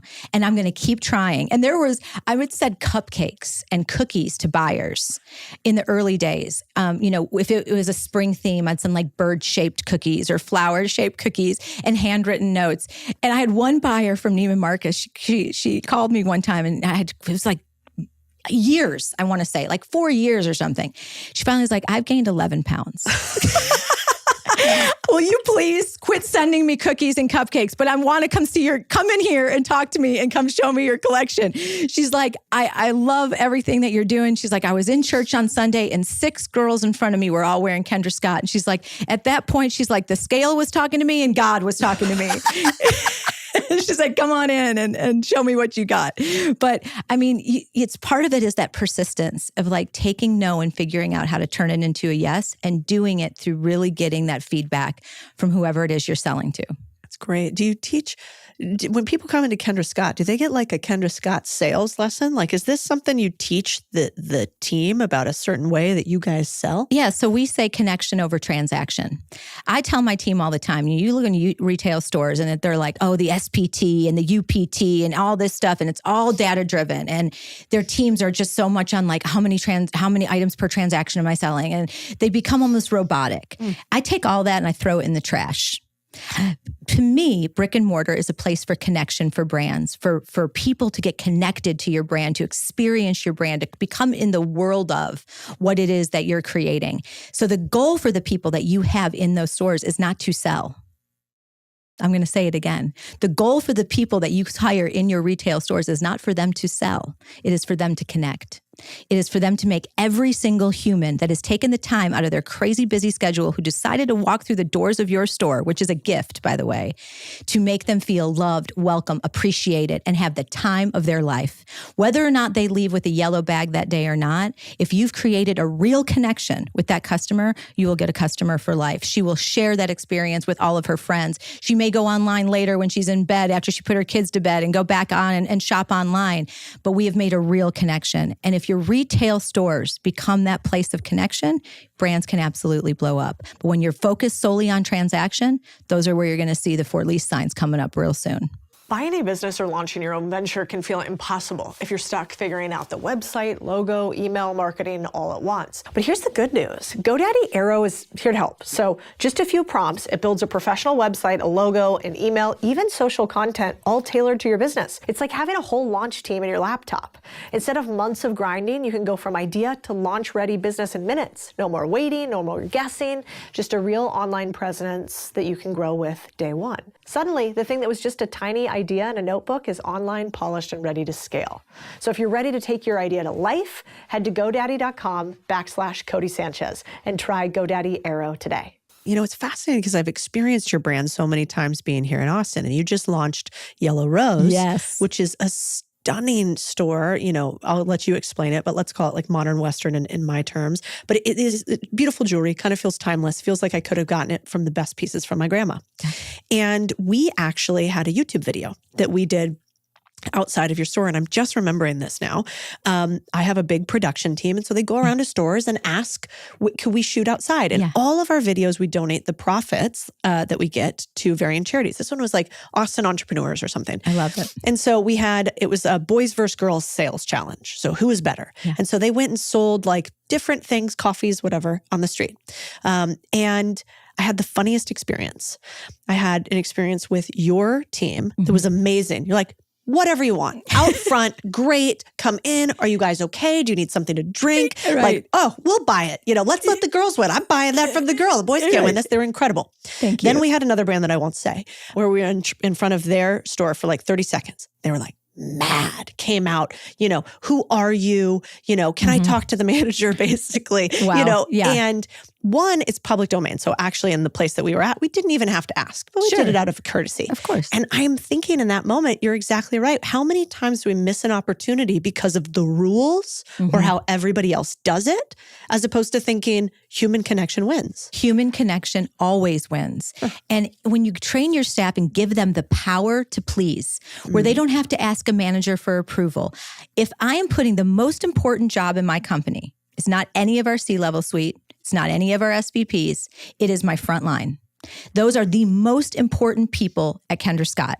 And I need to give them the tools that they need to be able to be successful. And I need to give them the power that they need to be able to make decisions in the moment, to be able to react and make that customer happy and never have to even worry about all this red tape. You know, I worked in retail, like in high school and in college. And let me tell you, like the book you would get was like the size of the telephone book. For all you young folks, that was a thing. We used to have a telephone book. But it was the size of a telephone book. And it was all these policies and procedures and all these rules and regulations and this and this. That kind of stuff is not going to work. Every single person is a human being with a real thing that they're going through in that moment of their life. We don't know what that is. So we've got to come from a place of an open heart and an open mind. And every interaction we have needs to be that way. And so, you know, it's just a way on how you train and how you said hire. It's not just about training. Like, who we hire is most important. I don't care if you've had any retail experience. Quite honestly, sometimes I prefer if you don't, because I have to unteach some of those policies and procedures and the phone book stuff, right? Rub the corporate off of them. I got to get like, no, I don't want you to have all that. I hire people who just are brimming with optimism, who are brimming with positivity, who are brimming with warmth. The people that you just want to hug, that you feel that in their presence. When you interview with somebody and you don't want that interview to stop, you want to just keep talking to them because they're so awesome and so engaging, and you just are like, oh my God, I love this. That's who we hire. And then I can teach them all about the stones, and I can teach them about our settings and how to do color bar and all these other elements, but I can't teach them that. I can't teach them how they make people feel. That's either in you or it's not. And that's the number one thing we hire on, heart. That's so good. My dad always says you can lead a horse to water, but you can't make him drink. Right. And that you can't teach desire, which No. I love that. Absolutely. But let's talk about some of the unhinged things you've done to grow Kendra Scott. Because I've seen a few really cool things that most billion-dollar brands don't do so much. Like I saw a pop-up you guys did with Sun Life, and you're like handing out jewelry, but like kind of in a fun way at like 7:30 in the morning on a Sunday. I was like, this is wild. I was like, is that free? Like, is this for no reason? Yeah. So what are some of the craziest things you've ever done to grow your billion-dollar business? So I really believe in touching the customer, like physically touching the customer. Now we have all this great power with social media and all, which is incredible, which I didn't have when I started my company, quite honestly. But there's something again about human connection, going out and not just waiting for your customer to come walk through your doors. Activity breeds activity. So creating activity is exciting, whether that's us going on to campuses where we're having our Elisa tour, where people could come and pick their favorite Elisa and they're getting cups of coffee. And, we'd have 300 students in line. They're engaging with an experience with our brand that is so special. And we're meeting them where they are at. And we're bringing them into our world. And then that's where the beauty of connection comes. And now all of a sudden we have a fan and you have an advocate for your brand. That's not just a customer, an advocate for your brand, which is really exciting. Like for our customers in so many ways are like brand ambassadors. The connection they feel to our brand is so different because of all of the community outreach that we do. We hosted over 25,000 events in our company last year. Oh my God. 25,000. We have people in every single store that's all they're doing, whether that's Kendra Gives Back events with local charities, whether that's doing activations like you just talked about with, Sun Life or other brands. No matter what it is, we're out there every day hustling and we're touching people, physically touching people everywhere we can. And that makes such a difference in our brand. And I think so many brands today just have forgotten the power of that. Do you think a lot of this stems from the fact that you did bootstrap it? Like most businesses in jewelry, I definitely don't know who runs them. I've never been to an activation unless it was like a very fancy one, maybe like a luxury one at the store, red carpet, something. Yeah. But this isn't very normal for your industry. No, is it? I mean, I dressed my best friend up in a heart costume on Valentine's Day, and we walked up and down. South. This is a few years ago. Okay, I'm already a billion-dollar brand, and I made my best friend dress up in a heart costume as a mascot, and we just walked up to people on the street and asked about their love story, and I gave them jewelry. I started this way because I didn't have any money for big ad campaigns. I couldn't take out advertisements in magazines or, newspaper or whatever. So the only way I could get my product out there was I brought literal product. I gave away my product. And one of my friends, Clayton Christopher, he did Sweet Leaf Tea at the same time that I was starting Kendra Scott here in Austin. And he was like, I let people taste it because once they taste it, they want it. So they got to try it. Well, I was selling jewelry, not tea, but I was like, I loved that concept. And so I would go to every hot restaurant and I'd make sure that all the servers and the hostess, I'd gift them Kendra Scott. And I'd give them cards, business cards, and be like, here, there's discount cards to give to customers. If they ask, I just opened a shop on South Congress. I'd go to like the hair salons, the hottest hair salons, make sure every stylist was wearing Kendra Scott. You're sitting in a chair, you're looking at a mirror. Those hairstylists are wearing the jewelry. They're like, what is that? I got the product out there because that was the one thing I had, the only thing I had that I could use for advertising. Word of mouth was how I built Kendra Scott. 100%. And this was before we had social media and the ability to do that virally, right? We were doing it just like physically, having people go and tell their friends. How do you come up with crazy ways to get attention without spending tons of money? Well, you don't need tons of money. You just need creativity. And you need to not be afraid to, I think so many people are like afraid, like, oh my God, I'm going to get laughed at. Or that could be, as my 12-year-old says, cringe. Yeah. That could be so cringe. But you've got to be able to just go out there and have fun and not care. Stop caring what everybody else thinks. Be disruptive. That's the only way you're going to make it in business today is you have to be disruptive. I say it all the time. This is one of my slogans. If you're doing what everybody else is doing, you've already failed. You have to do it with your own fingerprint, your own voice, and you have to do it in a disruptive way. I love to use the example of the Blue Man Group, okay? How many acts are out there in the world, right, that are competing, just like jewelry, right, or all these other industries? These guys said, I'm going to paint our bodies blue, okay? This was their thing. We're going to go on the streets and we're going to dance and we're going to do our thing. Blue Man Group became because they were disruptive. They did something that other people would go, what in the world is happening? But it caused attention. It created excitement. Activity bred activity, and it bred bookings, and it built a whole business for them. So don't be afraid to be a little crazy. It's so good. I think oftentimes what we also don't realize is the more success you have, the less people think anything you do is cringy. So I often am like, hey, listen, if it's cringy now, once you make it, nobody cares. Right. It's not cringy anymore. So like, just make it. Do everything you can. Have zero ego in the beginning. Yes, 100%. You can't have shame when you don't have money in your bank account. No. What about... You talked about some fun things you did, but what do you think, for somebody who's listening that's like, I want to go out there and start a business right now. I don't know if it's in jewelry or I have something else, but I know I want to go start a business. And I don't have much money. Mm-hmm. What are some non-glamorous, maybe doesn't require massive amounts of creativity, but just like if you do these 3 to 5 things, you'll have a harder time failing in business? Yeah, I mean, first you've got to solve a problem.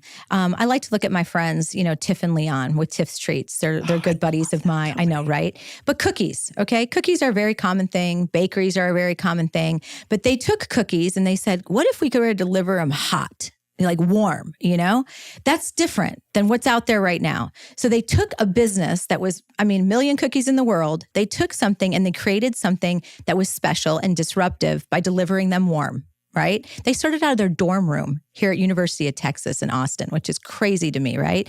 Delivering warm cookies. But what I say is, and I love that as an example, is it doesn't have to be like you're reinventing the wheel and creating some product that has never existed. You've got to create a product that is unique, but is still solving a problem and doing something in an innovative and fresh way that's disruptive. And if you can do those things, it doesn't require money. It requires creativity. And if you've got creativity, you've got in spades over a big check, right? Being creative can be better than any investment that you could ever get in your business. That's so good. I need to think about it more. I have a to-do list over here for David and I after this. Are we disrupting enough, David? You're so disruptive, Cody. You are. I don't know. But I think the other thing that's interesting about you is you kind of have an outsider perspective. It's not like there are tons of billion-dollar jewelry businesses being made in Texas in general, certainly not in Austin. Did you ever consider yourself an outsider? And is it an advantage to being an outsider? Yeah, for sure. When I started, I remember going to New York and going to the Javits Center and setting up apparel and accessories shows and setting my booth up, and buyers and editors from the magazines would be like, oh, are you in LA or New York? And I'd be like, well, no, I'm in Austin, Texas. And they'd be like, oh, you really need to move to the coast if you're going to have a successful brand in fashion. And I was like, well, you don't know Austin, Texas. You don't know the creativity here. And what they didn't also, what I realized is I looked different because I was being influenced by this incredible place I was living. I wasn't trying to be like everybody else. In New York and LA, they were all just trying to look the same. You'd come across my booth and it was like, whoa, what's happening here? Like, this is totally different. But it's what really, helped us get on the map because we stood out and we looked different. So being from here really was part of the DNA of Kendra Scott. And I think a huge advantage. The other thing, and I said this to someone earlier today, was Texans support Texans. This state is a crazy thing. And it's like the entrepreneurs here, they hold hands, they lift each other up, they share information. We really have a mindset of like, we're competing against the world. So let's help and support one another. I can't tell you how many incredible business owners and friends I have in this state who literally were there for me and vice versa throughout all the different stages of my growth of my business. And I wouldn't be sitting here with you, Cody, if I had started my business on the coasts. I wouldn't, because I needed that support and that love. And this state really gave me my wings to fly. Yeah. Well, it's also scary sometimes doing things a little bit different. But if you're in a place that's already different, that's a great unfair advantage that you can kind of mimic what's happening around you. And that in itself is not normal. Right. I never thought about that for you. What about slight change of topic? I'm seeing this gorgeous ring on your finger. Oh. So beautiful, very tiny. He did good. He did good. He did good. Okay, so you're engaged to Zach Brown, who I'm a huge fan of. My parents are too, like giant fans. Yeah. But I was wondering, there are all these narratives about women and success and how successful women can't also be in good relationships.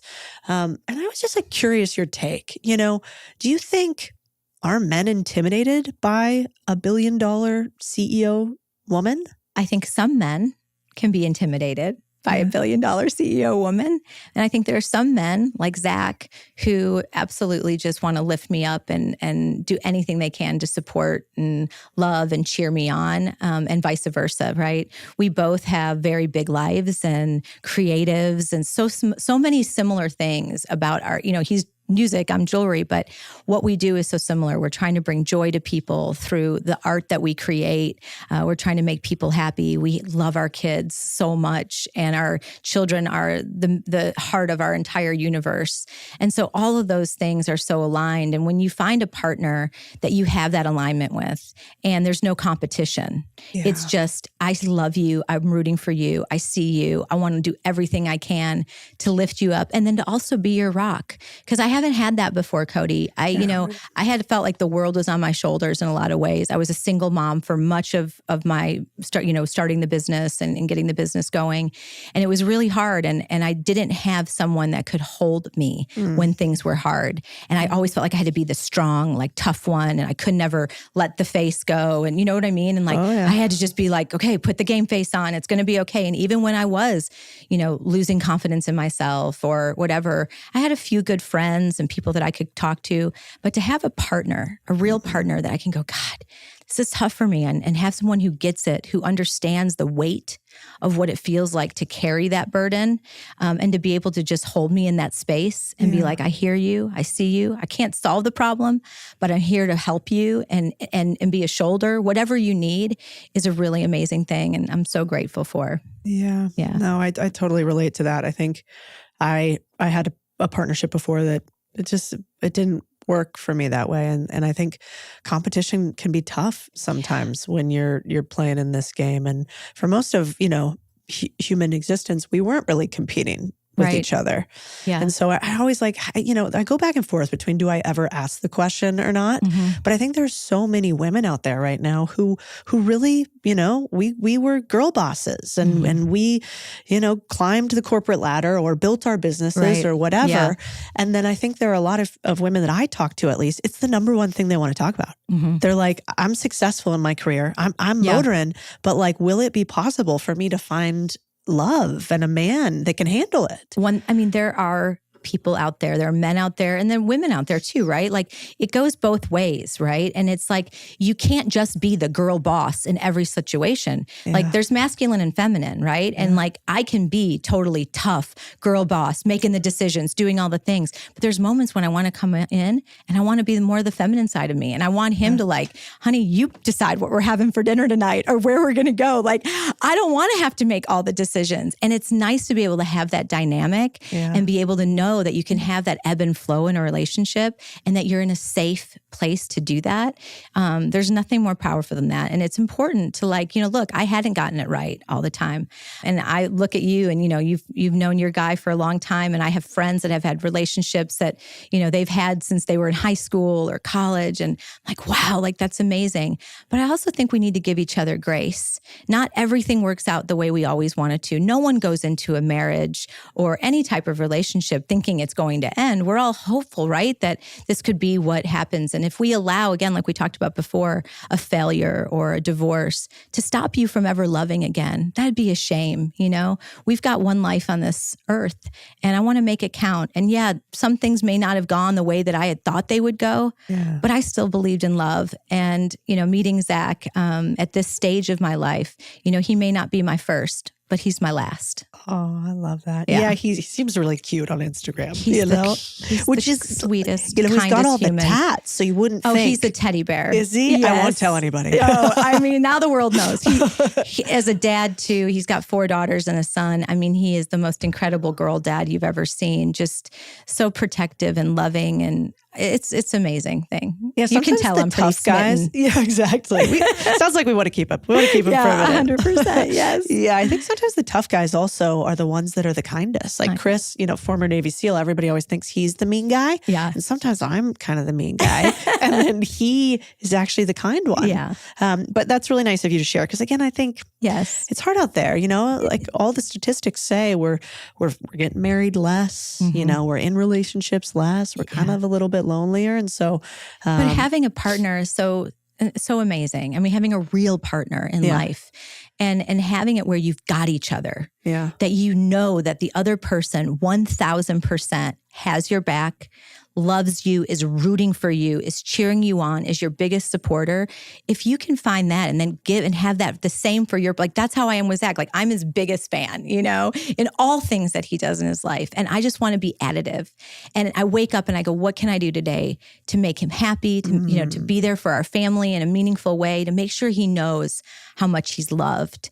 And he does the same for me. And when you have that reciprocation in a relationship, it's really magical. That's a really good note, actually. That idea of like doing one nice thing a day for your partner. Like, how do you go above and beyond for them? Every single day, no matter where we are, we start our morning with "Good morning, I love you so much." Whether it's a text if we're in a different city or whether we're laying next to each other in bed. I mean, we do not get the first words out of our mouth is "I love you." And the last words out of our mouth before we go to bed are "I love you." And, you know, even with my kids, I mean, I don't ever get off the phone with my kids without telling them I love them.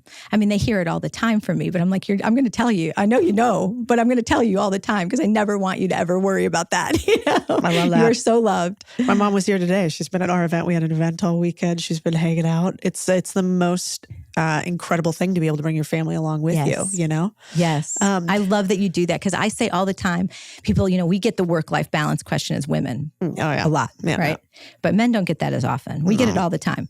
But I built a business where family could be part of my business, you know, and bringing my kids along with me and getting them see what I do and what my work looks like, and understanding that gave them such a unique perspective in life. And thinking about now I've grown men who are my sons and them starting their own businesses and having that almost like by osmosis experience, you know, from the pack and play in my office to where we are today, watching it all along the way. It's really part of their like genetic makeup now because it's like they've been in it, you know, every single day of their life. They're like listing off SKUs to fall asleep every night. I like that. So did you actually, I've always wondered that. I haven't been blessed with kids yet. Hopefully that happens one day for us. But did you bring your kids to work? All the time. You just strap them in? I still do. I mean, yeah, you know, in the early days before they were in preschool, I had a pack and play and I had a bouncy chair. And there was like 6 of us in the office. And I mean, I'd be on the phone with a buyer like Nordstrom and I'd be like passing Beck, my baby, you know, and I'd be like, take him. Cause you know, if he'd be like cooing or, you know, he was a really good baby, thank God. But, you know, one of the other girls in my office would be like holding him like in the bathroom while I'm on the phone with Nordstrom, you know. But then when they'd go to school, I remember like preschool, they started at 3 and I would drop them off and it was like, okay, I have until 1:45 to just do as much as I possibly can and do all the calls and all those. And then I would bring them back to my design studio with me until we finished up that night. I traveled with Cade, my oldest, when I would do New York, all the shows. I had friends that lived in New York and LA. They'd thank God for friends. It takes a village. It really does. But I would be selling during the day and they'd be babysitting for me and watching him. He had like 70,000 frequent flyer miles at the age of 3 because he went everywhere with me. I mean, he was my little sidekick. And, you know, but I loved it. And in the early stages, like I couldn't afford a nanny. I couldn't afford those things. Yeah. Like every dollar I was spending, I was having to put into trying to build the business. And I was like, I can figure this out. I mean, I look back on it now and honestly, I'm like, how did I do that exactly? Because it wasn't easy, but it's the only thing I knew. What advice would you have for a single mom that wants to start up a business like yours? Well, I think that's the thing, right? You create a business. The beauty about entrepreneurship is you create your own utopia. Like, what is your utopia? What does your dream life look like? All right, for me, I wanted to be in jewelry and design and I wanted to be there for my little baby boy. I wanted to be the best mom I could possibly be. I didn't want to miss any of his games. I wanted to be there for him when he was sick. And that meant I couldn't go back to working in an office. I couldn't go back to working for somebody else. So if I wanted to create that, what was I going to do? And that meant that I created a workplace that allowed not just myself, but others to be there first for their families. Because it's not just for the boss, it's got to be for everybody. And you lead by example. So I think, you know, you build the world, right? And you kind of reverse engineer it. Once you know the destination, you can build your roadmap to get there. Sometimes we try to build the roadmap before we know the destination. And that can be very confusing. And that destination, by the by the way, will change every 3 years or so. You're going to see it and you're going to go, that's where I'm headed. And then about 2 years in, you're going to go, ooh, wait, now I'm headed here. And now I got to build a new roadmap. And so that's going to change a little bit. But when you really start to think about how you do it, creating an environment where family can be part of what you do. Not every single day. My kid couldn't come with me on every sales call or everything. But I tried to do as many things as I could that allowed me to be able to be there and then set boundaries. So I knew, all right, I'm going to pick my kids up from school every day.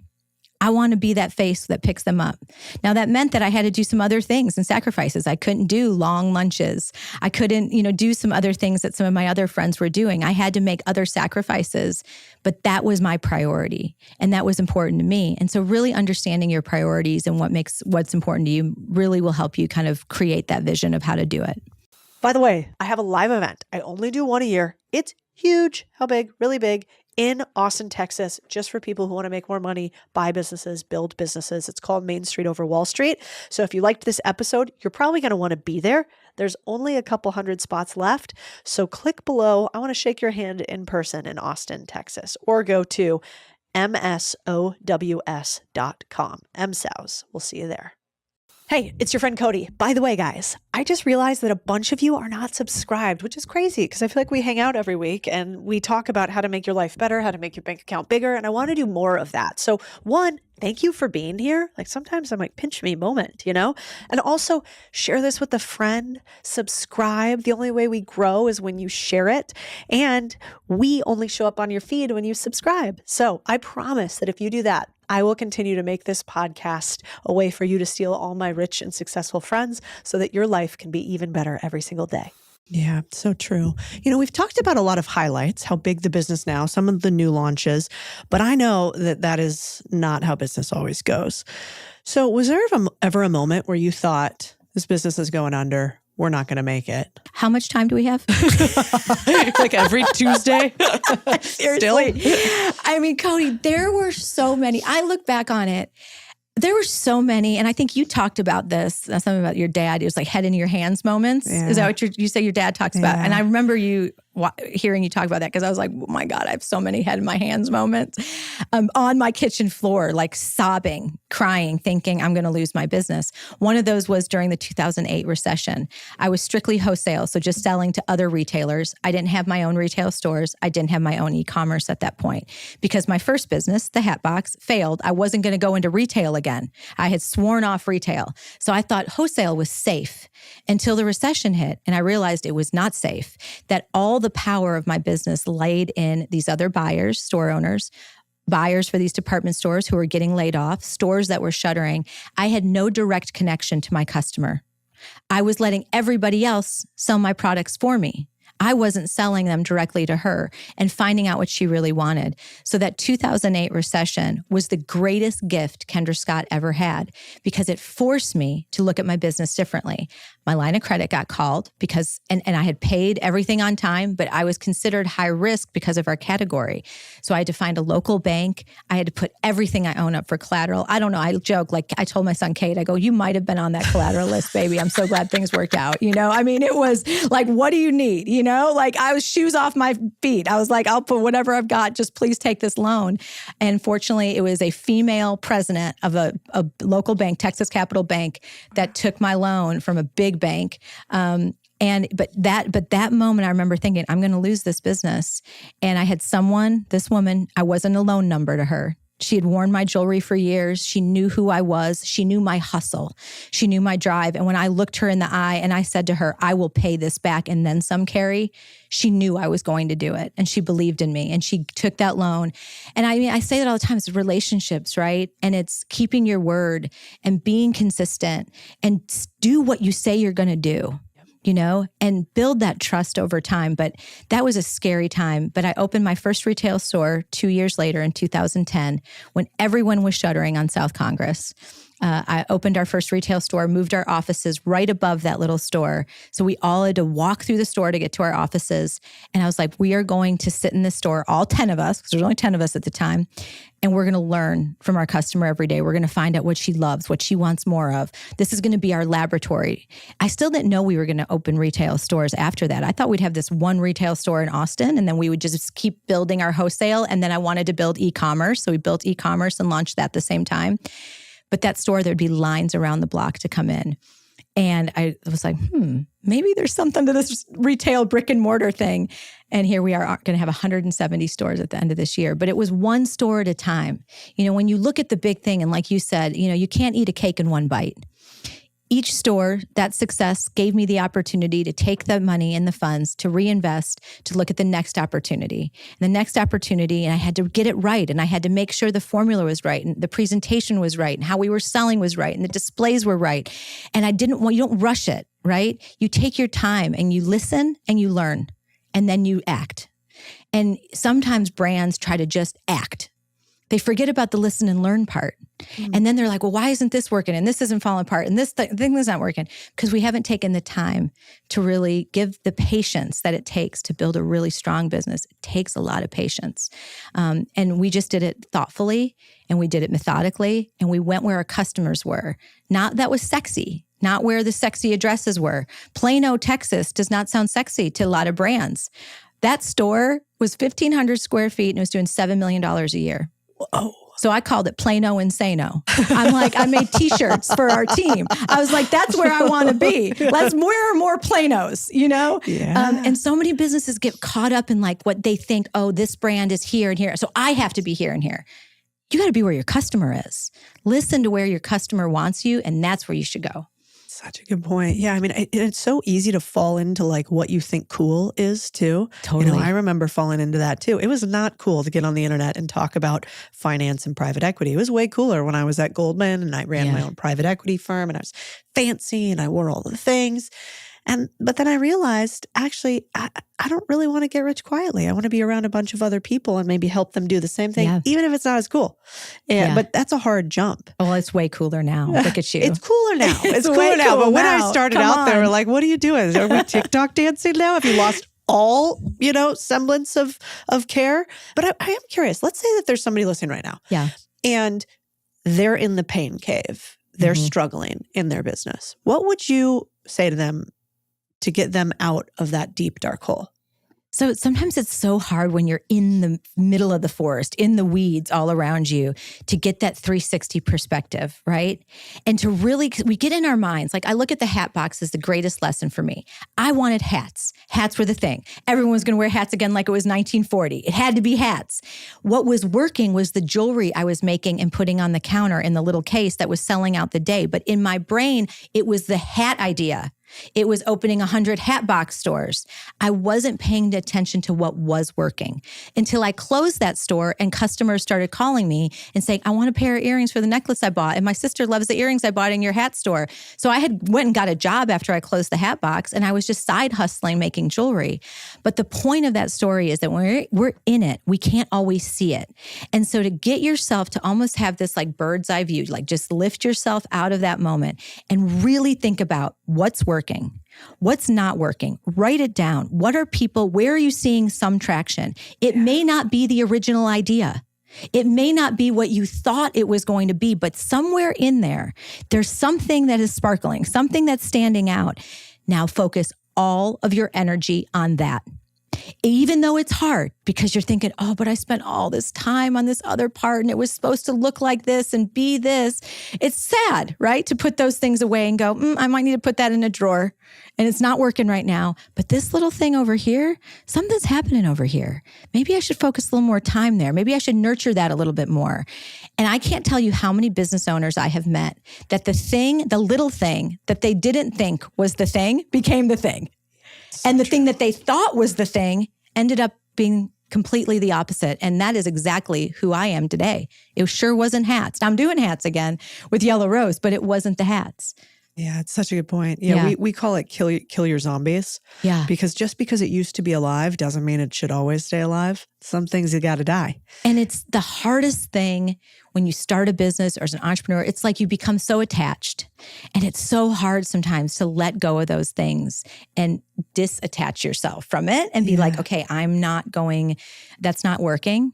Yeah. And to have the vulnerability to say, okay, this is scary. This is new uncharted territory that I'm going into, but I've got to let that go. I've got to quit putting all this focus and attention on it because it's not productive. Nothing is working there. So what am I going to do to shift into something that can work? What made you start Yellow Rose? It's such a cool brand. Thank you. And not what I expected from like the Kendra Scott I originally knew. Well, there's two Kendra Scott. So Kendra Scott, I'm the person, and I love color. Obviously, I love beautiful color gemstones. I've been designing for 23 years, and being here in Texas is such a big part of the design aesthetic and things that inspire me. And so vintage pieces of Kendra Scott have a lot of this Western inspiration and really cool, it's my love letter to Texas, so to speak. So I started bringing some of those vintage pieces back, and I was seeing such a resurgence with Western wear. And obviously all of us watched, all the shows, Yellowstone all the things. And everybody was going Western. I mean, you even saw Louis Vuitton was going Western. I was like, what's happening? They're French. I'm Texas. I know Western. And part of my life is ranch life. I have a ranch in Wimberley, Texas.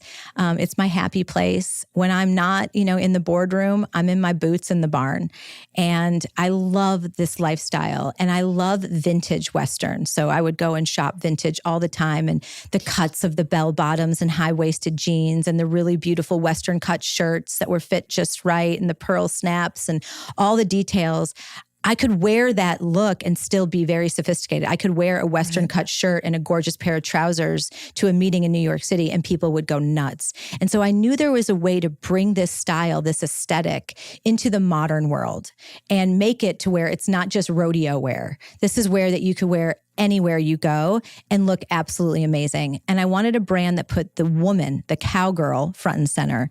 Every other Western brand was cowboy first, and then the afterthought was like women. And a lot of the cuts were like taking a men's Western shirt and just making an extra small version of it. Well, a man's body and a woman's body are very different. We want better darts. We want it to fit different. And so for me, it was really about let's figure out a way to do something that's so unique, but doing it in a modern way, how I dress and how I, express myself with this Texas style. And so that's how Yellow Rose came to life. And just like I talked about, we tested and we learned.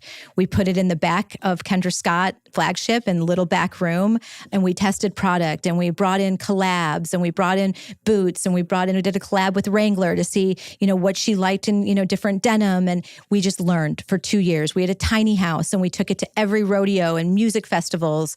And it was just all about creating experience for our customer and bringing this vision of this brand and just learning and saying, is there something here? Before we're going to just open stores and we're going to put all this investment into it, is there an appetite? And there was a huge appetite. People were going crazy and still are going crazy for the product. And it's just really fun that this is a big part of who I am. So it's very authentic. It's part of my life. Yellow Rose Ranch is my other home. And to be able to bring people into the place that I love, my happy place, it's really fun to be able to build a new brand at this stage. Yeah, it was cool. I remember when you guys launched it, and they're like, I believe a couple really cute girls carrying a bunch of yellow roses, handing them out all over South Congress, accompanied by like large horses and for cowboys, sure. I think. Yeah. I was like, what is going on Of course. South Congress? And it was you. Well, I even in New York City, when we went, this is before we had Yellow Rose, and the Yellow Rose is the Yellow Rose of Texas. And when I moved to Texas, my stepfather met me at the gate. I was 16 years old with my mom, and he handed me a dozen yellow roses. And he said, this is the Yellow Rose of Texas, sweetheart, welcome home. And every birthday I got yellow roses, and it just was very sentimental and meaningful to me. But yellow is our brand. Yellow is the color of happy. It's the color of joy. So when we opened our Kendra Scott store in New York City, we brought yellow roses to the subway, hanging yellow roses in the subway, passing yellow roses out to people. This is even before Yellow Rose was a brand, but it was like our way of saying the Yellow Rose of Texas, we're in New York. Texas is here, It's just so smart. I mean, listening to this, I'm just like, God, if I'm an entrepreneur, I'm like writing down ideas. Like, how do we just take little things that are real stories in our life and integrate them? Because nothing sells like a story. I mean, I love Elon's line that salesmanship is showmanship. Yeah. And it's so true. If you want to sell, you got to show. And you got to be authentic. And like you said, we all have our own unique story. There's only one of us, okay? Right. And sometimes we want to be like, oh, I don't want people to know that about me, or this thing, this hard thing that I went through. I got to polish up my persona. No, we want all that because your unique story, all the struggles, the triumphs, all of the things have led you to where you are in your life. Talk about those things. Build a business around those things. Build a life around who you are. Don't try to be somebody else. Embrace who you are. And when you do, people will absolutely be attracted to that because they're going to see authenticity. They're going to see that it's real. And I said this earlier, people smell a fake. Yeah. You know, be your real authentic self. And it's so amazing what can happen.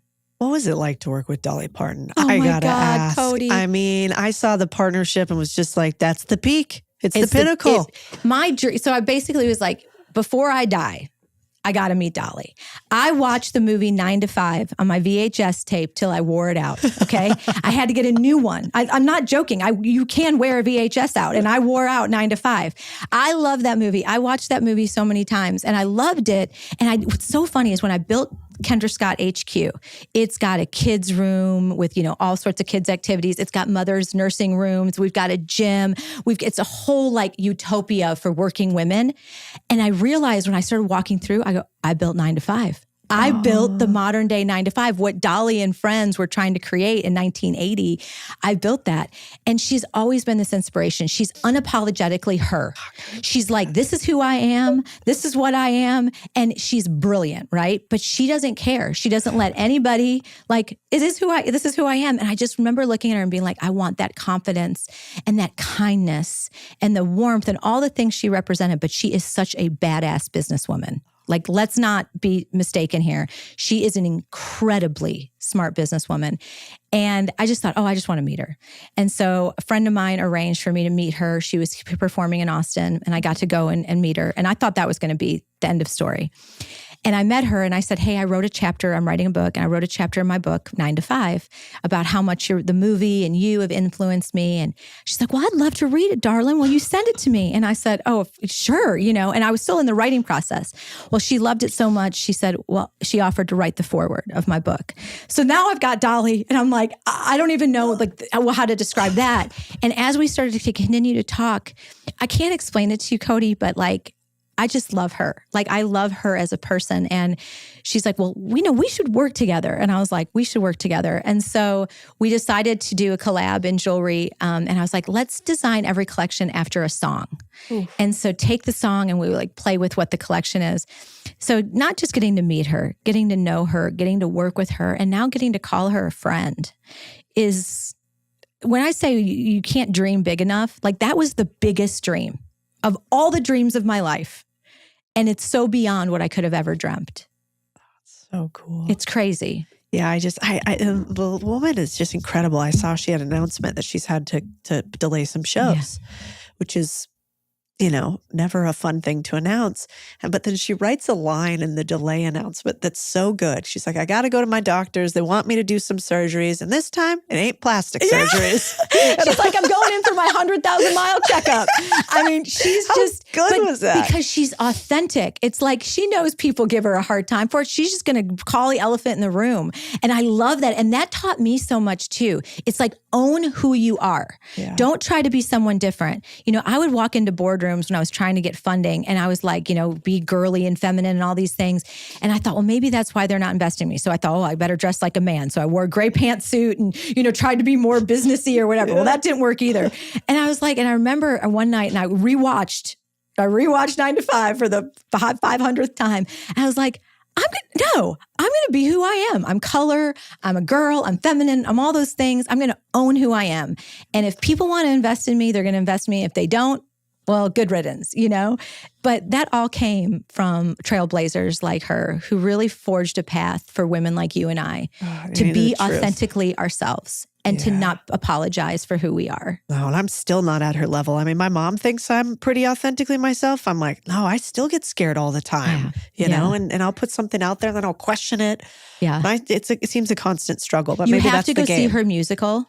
Ooh, because I it is haven't. her story that she wrote, and it's so many things in it that you would be surprised that you don't know about Dolly, and how hard media was on her, and how many people. I mean, right now you think about it, no one would say anything bad about Dolly. She's the living legend. But in the 70s, 80s, I mean, people were brutal, and she was coming up in a man's world, and the things that she was up against. It really was so powerful to watch it and see it in her words, how she put together that musical. Well, Yeah. I'm glad you're getting on social more, because I know that really, like, obviously all your brands were on social Yeah. for a long time. And, now you have the book, and you've been on Shark Tank, and you're out there more. But, there really just aren't that many examples of women who have built billion-dollar companies, and especially done it with like a feminine flair, dare I say, and especially done it without third-party funding, and especially done it not coming from money. I mean, there's like a lot of and.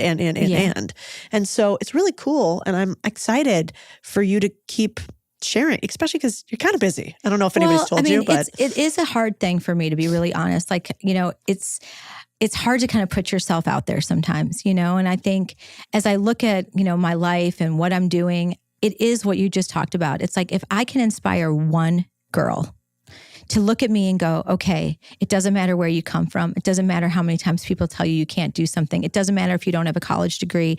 All these things, if I can give one little girl hope that she can be anything she wants to be, that she can do anything she sets her mind to, then it's worth doing it.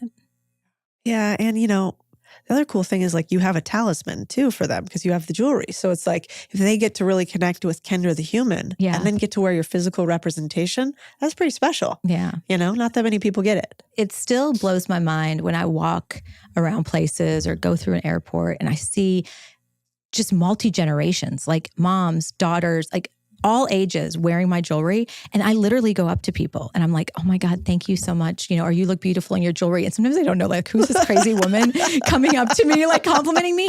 It's still like, wow to me. Like it never gets old. And I think, for those founders out there that are in that place where they're in their extra bedroom or they're shipping off their dining room table like I did, you're always grateful. Like, those moments will never leave you, but they're such great gifts that you're going through these moments. One of my friends came by, and I remember when we had that store and we had the offices above, and we had like a little room where we were doing our shipping and receiving, and I had like pegboards of like all the jewelry.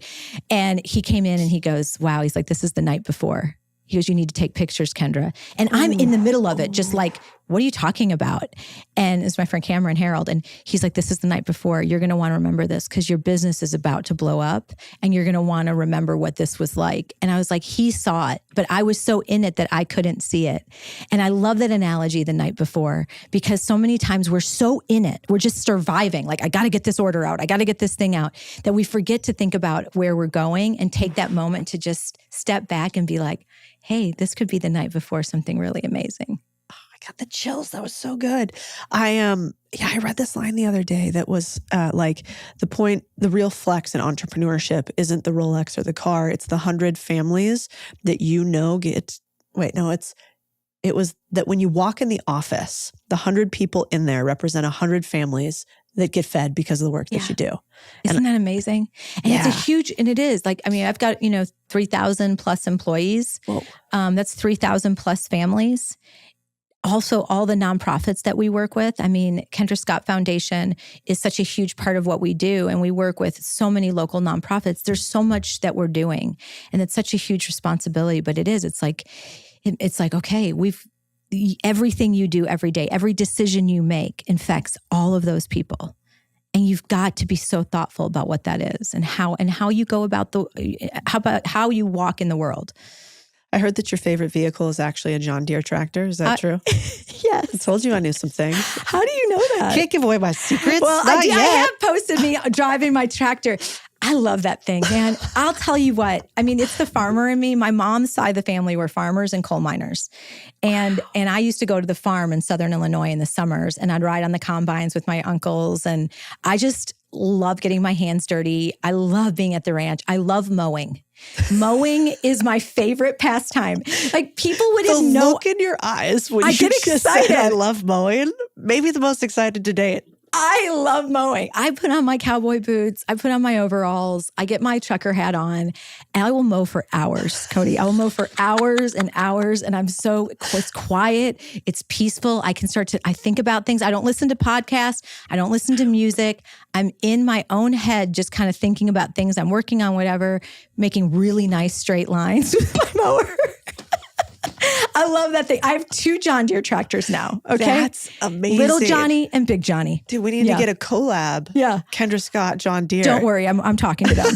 It's Dolly and Deere. Honestly, this stuff writes itself. Like, I mean, it's also one of their colors is yellow. So it's kind of yellow and green. I'm saying, if they're listening, let's just keep talking. Okay. Exactly. There's something there. There's something here. Yeah. Well, that actually makes a ton of sense that you're super into the tractors. Yes. Because I actually hear you got a thing for boots, and there's a little sneaky thing. I don't know. Are we allowed to talk about it? I think we can just talk about it. It just happened. It's happening. We are launching our own boot line. I've been working on it for over 2 years to make the perfect pair of boots. I have so many cowboy boots. When I am not in Manolos, I am in cowboy boots. I kick off my heels and I literally throw my boots on and I head to the ranch. So making the perfect cowboy boot was really important for me. Doing beautiful leathers, the craftsmanship, the quality, all the things. They are stunning. They are gorgeous. We even have a men's boot. So we didn't forget about the boys. Out the dudes. We didn't like leave out that. the boys, but they're gorgeous. And they'll be available at Yellow Rose stores and Yellow Rose by Kendra Scott on the web. How fun. Yeah. I don't know if you know this, but I only wear boots. So I am going to be buying some. Yeah, I really have a lot of respect for you. Those things are death traps. Like stilettos you look hot, but Thank you. I have just worn them for so long. That you're okay, actually? I was until COVID, okay? And then we didn't wear, true. And my feet got only used to slippers. Like even forget that, And so when we came out of COVID and they're like, Kendra, you got to go speak. I remember I had to go to Vegas for like some speaking thing and I had to put high heels on. And I'm like, what are these awful things that we put our feet in? And I had to retrain them. But, they're pretty. But yeah. How many hours? What's the max you can stay in a heel? I mean, I'm on set at Shark Tank for 14 hours and I'm in heels all day. Oh my, come on. You wear slippers in between sessions. No, Lori does. She's really smart. I don't, but I think it's not a bad idea. I just feel like if I took them off and my feet realized that there could be a rest, they wouldn't want to get back in. So it's like, I can't even tease them. It's like, I can't give my feet the tease. Don't tease them. Oh, good for you. Okay. Well, I'm more excited you're doing boots. Then at least you have an excuse to never wear those things again. I know. Do you want to talk about Shark Tank really quick? Yeah, I would love to. I am having the time of my life on this season. Best season I've ever been on. Why? The entrepreneurs are unbelievable. I mean, I invested in a lot of deals this season because I was getting blown away one after another, just passionate founders, family businesses. I love family businesses. Yeah, me too. It's just an incredible, incredible season. Can you say which one's your favorite?